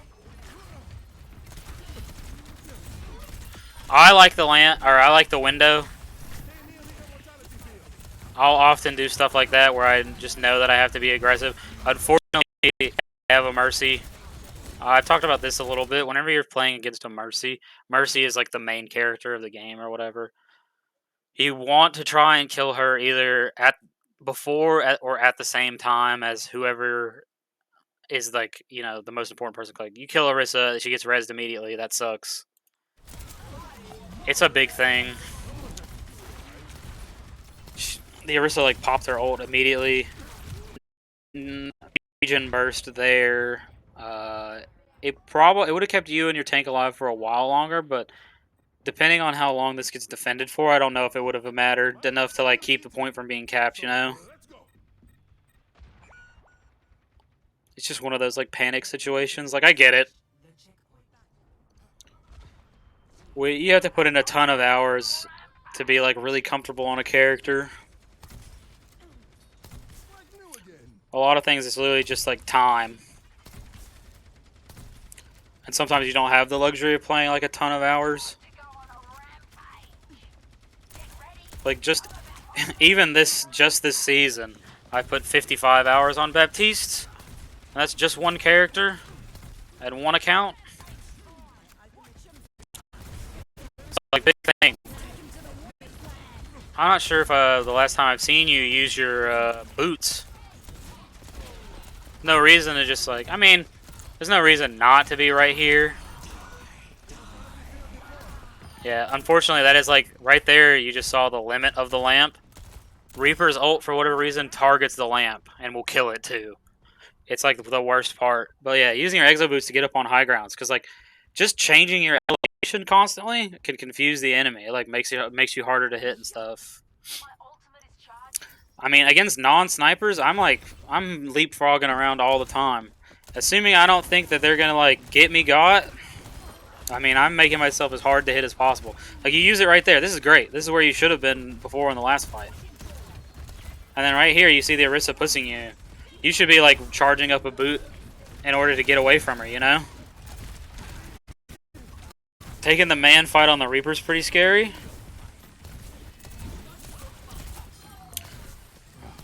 And then she's gonna res like immediately, probably. Looks like somebody warded it off. That's one of the limits of the regen burst, unfortunately. Is that like regen burst has that like split second of like wind up time before it actually gives you the health. Everyone around you will get it, but you'll still be dead.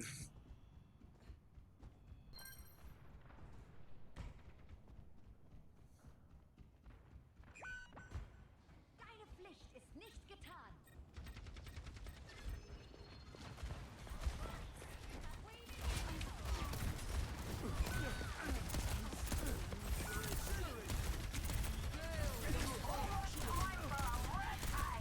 A little early on the lamp and stuff. Like not any like not much threat of dying. Don't. Okay, you kind of realized you didn't need it. Walking up to regen burst, which is what you're supposed to do. Like the range on it just isn't that good. Yep, you're doing the right thing here. Just didn't really notice the Moira behind you, but you did the right thing trying to keep your guy up.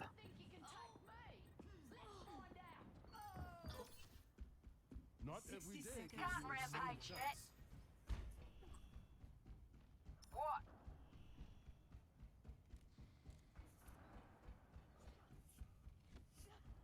My ultimate is fixed. Can't rampage yet. A lot of it just seems to be like, it's really just positional, honestly.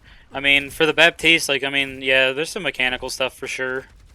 But I think a lot of it is just like discomfort with the character, just like not enough comfort or whatever, you know? I mean, it takes, for you to like take, quote, master the character or like an expert on a character or whatever, it's going to take like 50 to 100 hours of just that one character to like know their ins and outs and situations and stuff.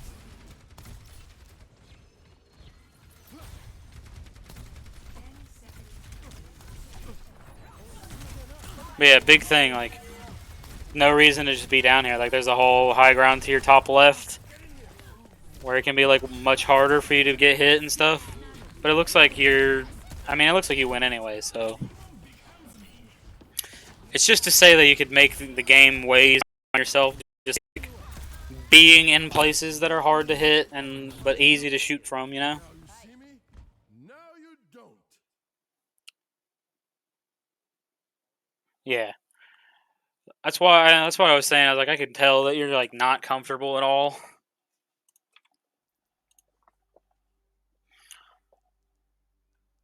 But yeah, I'm gonna go do a custom for BAP on that map. Oh, this is practice range. No. Okay.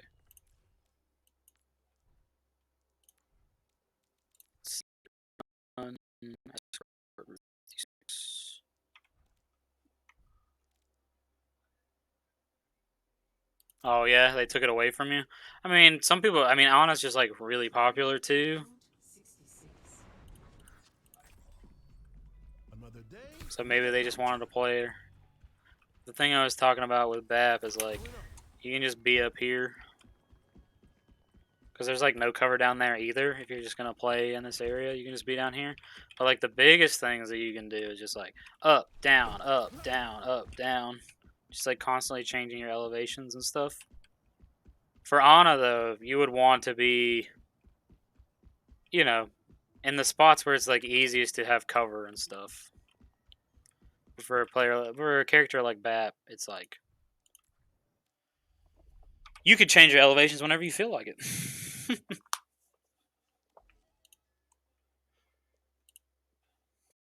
Any other questions?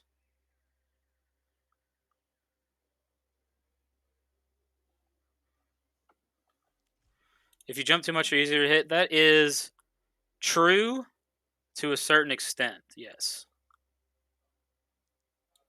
Like you would not want to play leapfrog games versus like a Widowmaker or like Hanzo and stuff. Just because they can follow the arc and probably get you. You're right. But if you're using your jump to like take the angles or like change your elevation and stuff, it can make a huge difference. Because like I play BAP on Junkertown a ton, and I actually do want to show you this, just because I can show you exactly what I'm talking about of like taking angles or like taking fights and stuff. But this is more advanced. You have to be like way more comfortable with your character and like your shooting ability to do like this.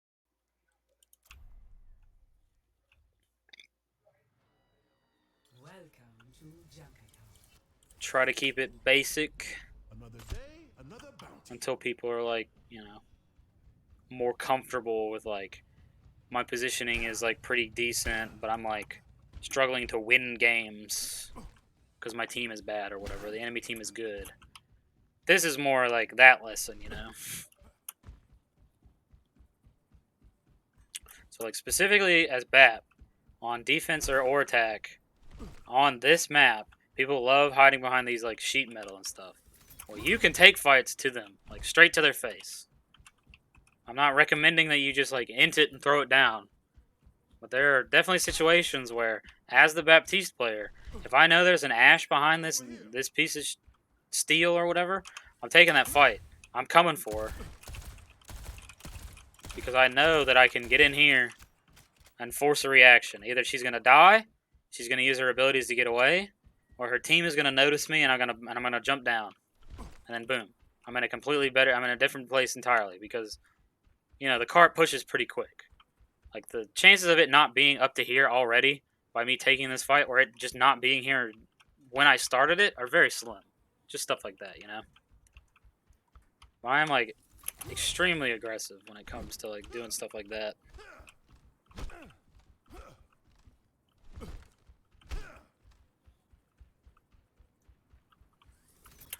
High ground is the default for basically everybody. Because there's like, again, like what's the worst case scenario? You can jump down. Like that's the worst case. But if you're on the low ground, you might not necessarily know or have the ability to get back up on there, at least not quickly.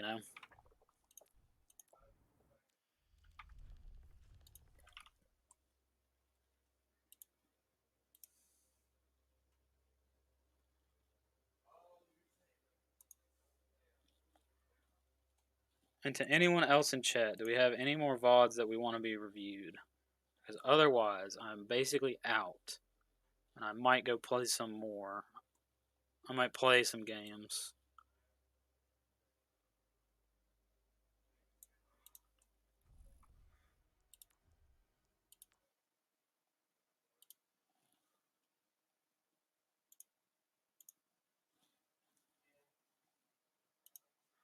But in order to play games, I'm going to play on my alt account. So that I can actually focus on two things at once.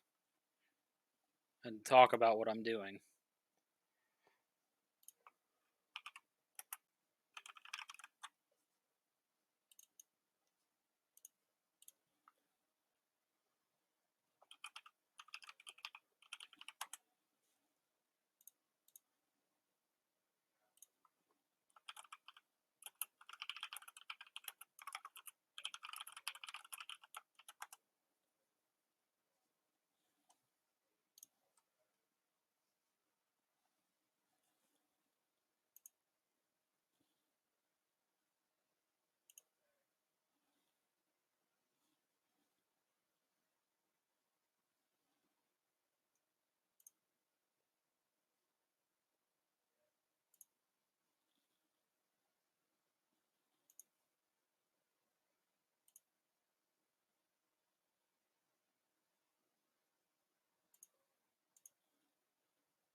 Trying to relaunch right now, but it's doing that thing where it's like you're still playing, and it's like the game's been closed for like 20 seconds or whatever.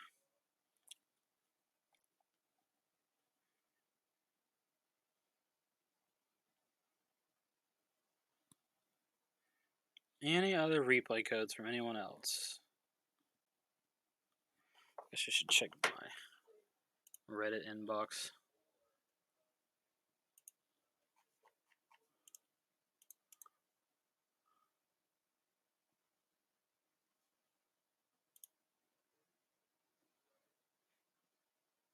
Oh, there's someone who posted one.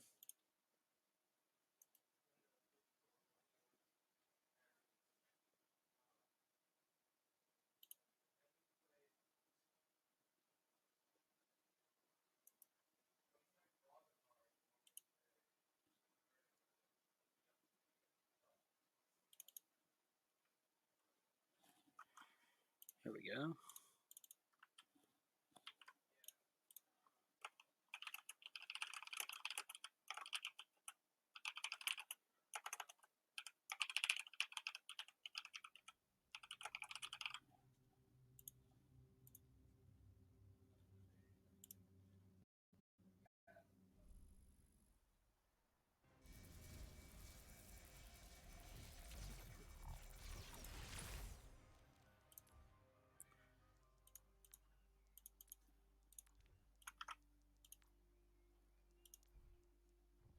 Put this in my notes real quick so I know who to send it to.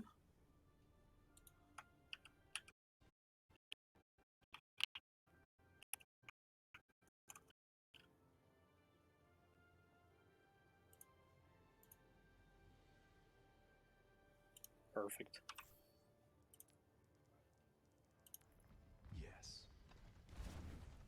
5, 4, 3, 2, 1.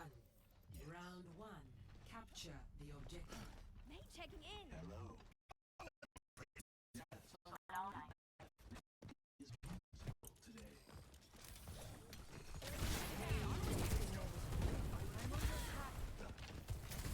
What is it now?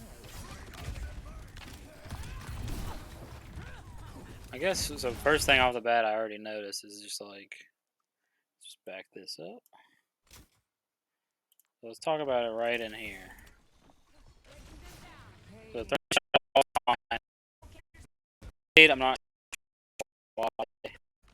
not a huge deal or anything.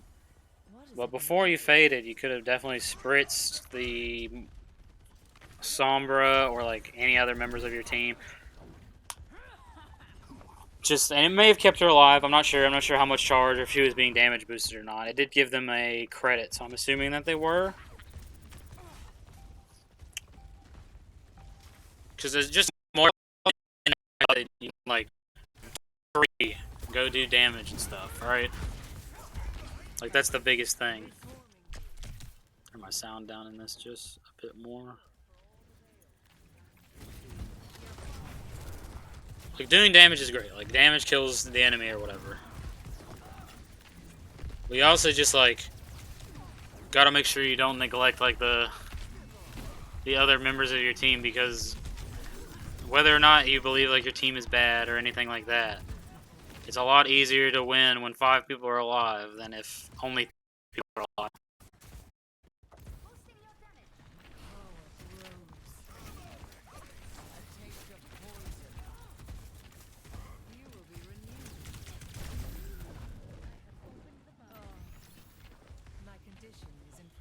I mean, fading to the health pack is good. Not having to use a wait out a ball or anything for it is fine.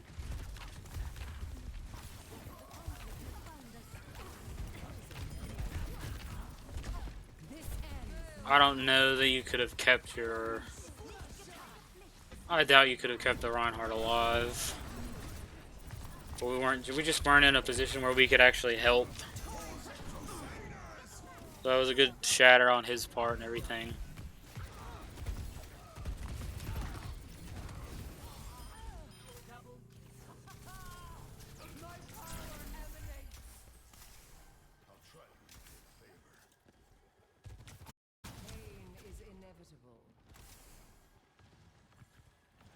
switch.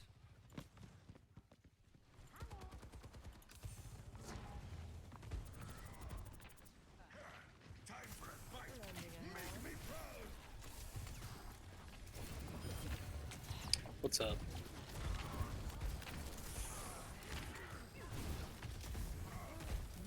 So like here, not really any like just like more nitpicky than anything is like you don't have to occupy the exact same space as the rest of your team.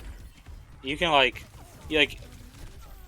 the spray and the soak like they have range on them. They look like they're like mad close, I know, but they're actually like pretty. They got a pretty decent range on them where you could like play the left to the right hand side and still like be able to spray people and then like look for damage. Especially whenever like unfortunately like you know your soldier got pushed on the left side by like two people and like no one was really able to help him at the time, and then by everyone gets distracted by that guy dying, and then like the tank goes down because everyone's distracted. It's just stuff like that. It's like a cascading effect type situation.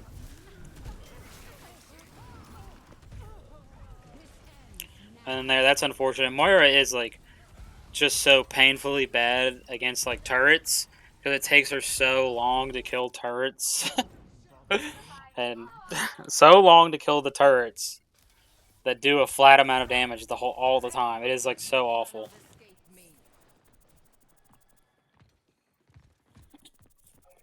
Feels like it's like her biggest weakness.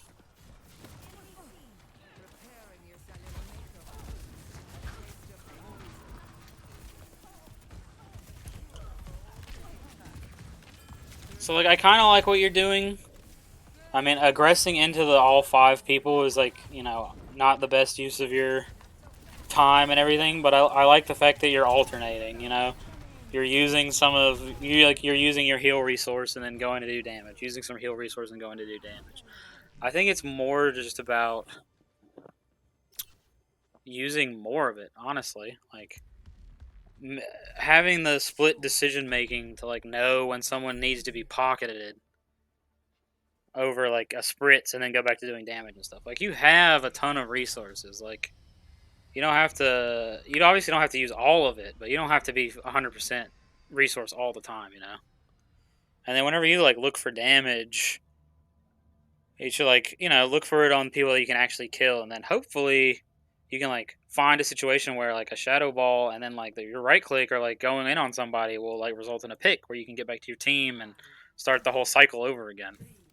3, 2, 1. Round 2. Capture the objective.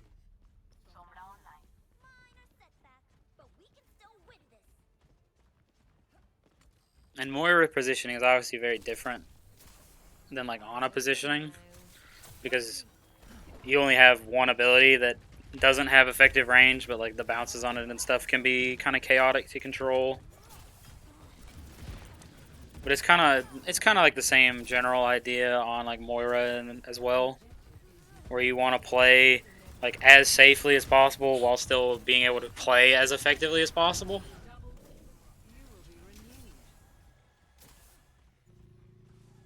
Like this is like fine so far. Probably would have put a bit more of my personal effort into like killing that Lucio, but like then your turret started hitting you and you were like taking damage and it was really scary. And that's unfortunate, obviously. So you're like in the middle of the open against like three people and you get sleep darted. You do kind of want to be careful for that. As Moira, as you get better, if you have the coordination, like the reaction time for it, you can react to the sound of the sleep dart with fade and just dodge it completely. Same thing with like shatter and stuff. Like that's a much more advanced, obviously.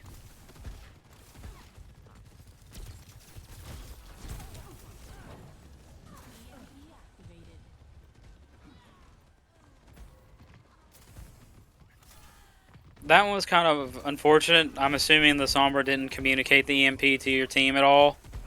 Because following up on EMP is like one of the stronger plays in the game. Like, people are locked out of their abilities for 2 seconds. They lose like 40% of their HP immediately.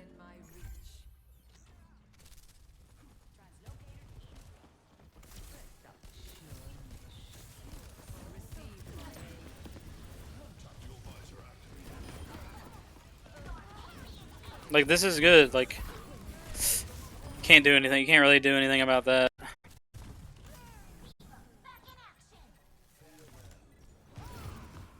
Like, Moira is really good about her heal over time. It's just like her burst healing is like doesn't exist, you know? It just there is no burst healing. It's yeah, okay. Okay, guy.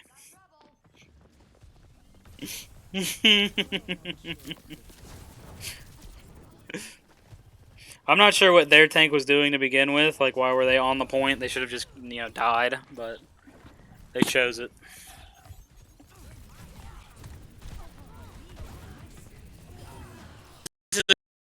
Because you were, like, following up with your DPS. Normally, I would suggest going after the supports, obviously, but you were making a play. You were following up on a play with someone else, so, like, obviously that's very good. Especially a Sombra, who can just completely lock them out of shout and stuff. Great. Lending a hand.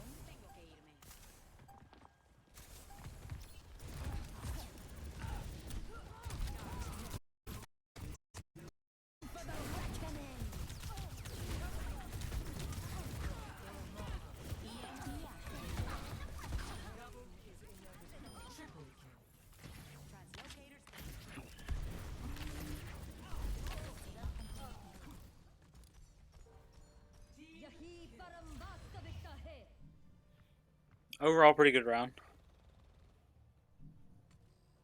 It's just kind of like the same thing about, like, every support.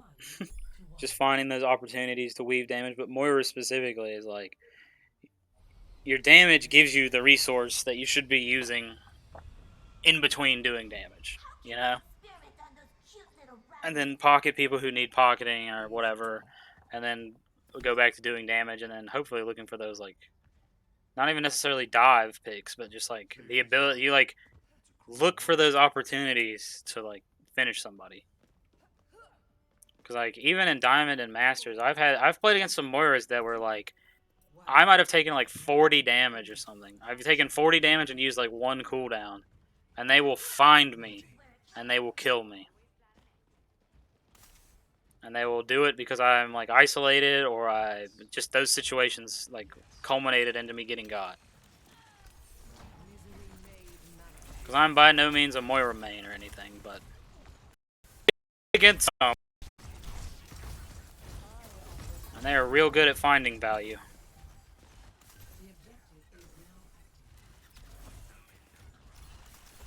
I guess another small thing, or even a big thing, it's just better to hold the heal down. If you're going to do like a bunch of spritzes on one person, it's better just to hold it down if they actually need the healing, because the initial spritz like uses more resource than anything, and you're just missing out the hold down heal, because like when you're holding it down, it does like 70 per second, and then after you let go, it will continue healing an additional like 60 over 3 seconds. That's like, again, it's just some nitpicky stuff. Eyes open now.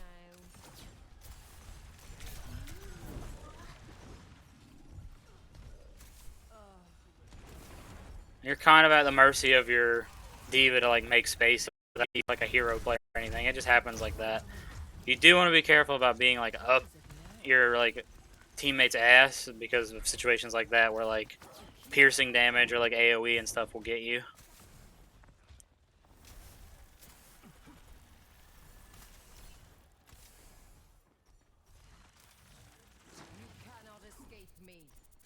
Moira doesn't have like crazy range or anything, but you have some, so it does take advantage of whatever advantages you can find, you know? So this has been a stalemate for quite a while. So let's think about, as the Moira player, what could we possibly do to like help break this stalemate?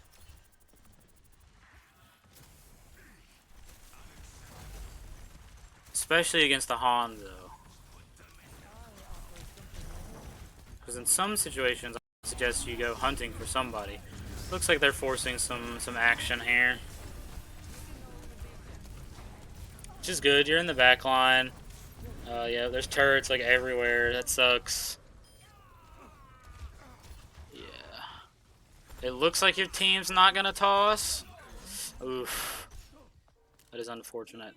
So like, I guess the biggest thing is that like, yes, capping the point does eventually win you the game, but hold the point. It's not exactly good either. The biggest thing there would have been like get if you could get behind the team like you did, and then just start causing chaos, like do damage to them, like kill somebody, like kill the Zenyatta. Like Zenyatta is like such a ridiculously big hitbox, like such a big target, you know. If you like whenever you were behind him and you could just like get damage onto him and start and like even kill him, you might have been able to turn the tide of the fight. Because I'm assuming Discord orb on that whole time, and it just like cascaded into like the horrible outcome of like the team wipe versus the really really close fight. Big stanger lat.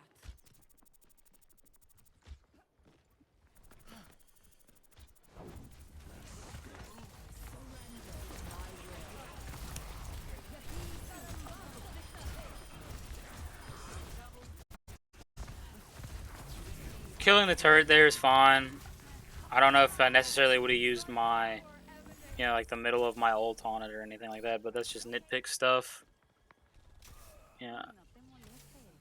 You were doing good otherwise of like stacking your Ramatra and their Ramatra in the damage and stuff, the damage and the healing.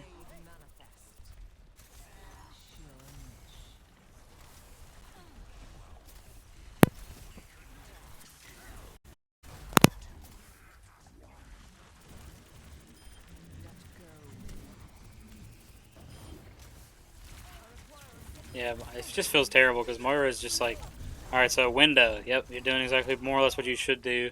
Unfortunately, there was a Hanzo to your left. I'm not sure if you heard it. I don't know if you use a headset or anything. But there wouldn't have been too much you could have done about it except try to make yourself like harder to hit, like spam crouching and stuff. But I'm assuming this is on console actually, or on a controller or something, just because of the smoothness of your aim, kind of gives it away. Either that or you just have like a smooth 360 aim. So yeah, kind of the biggest things is like, and it's like every Moira I reviewed is like same comments, honestly. It's like damage is great. If you can kill something, awesome.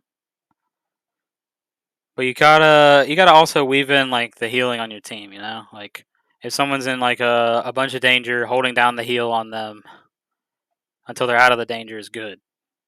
And then going back and using damage on people is great. And then if you see opportunities or like that like a crucial cooldown has been used and you can like really push somebody back against a wall to like get that kill and go back to your team, awesome.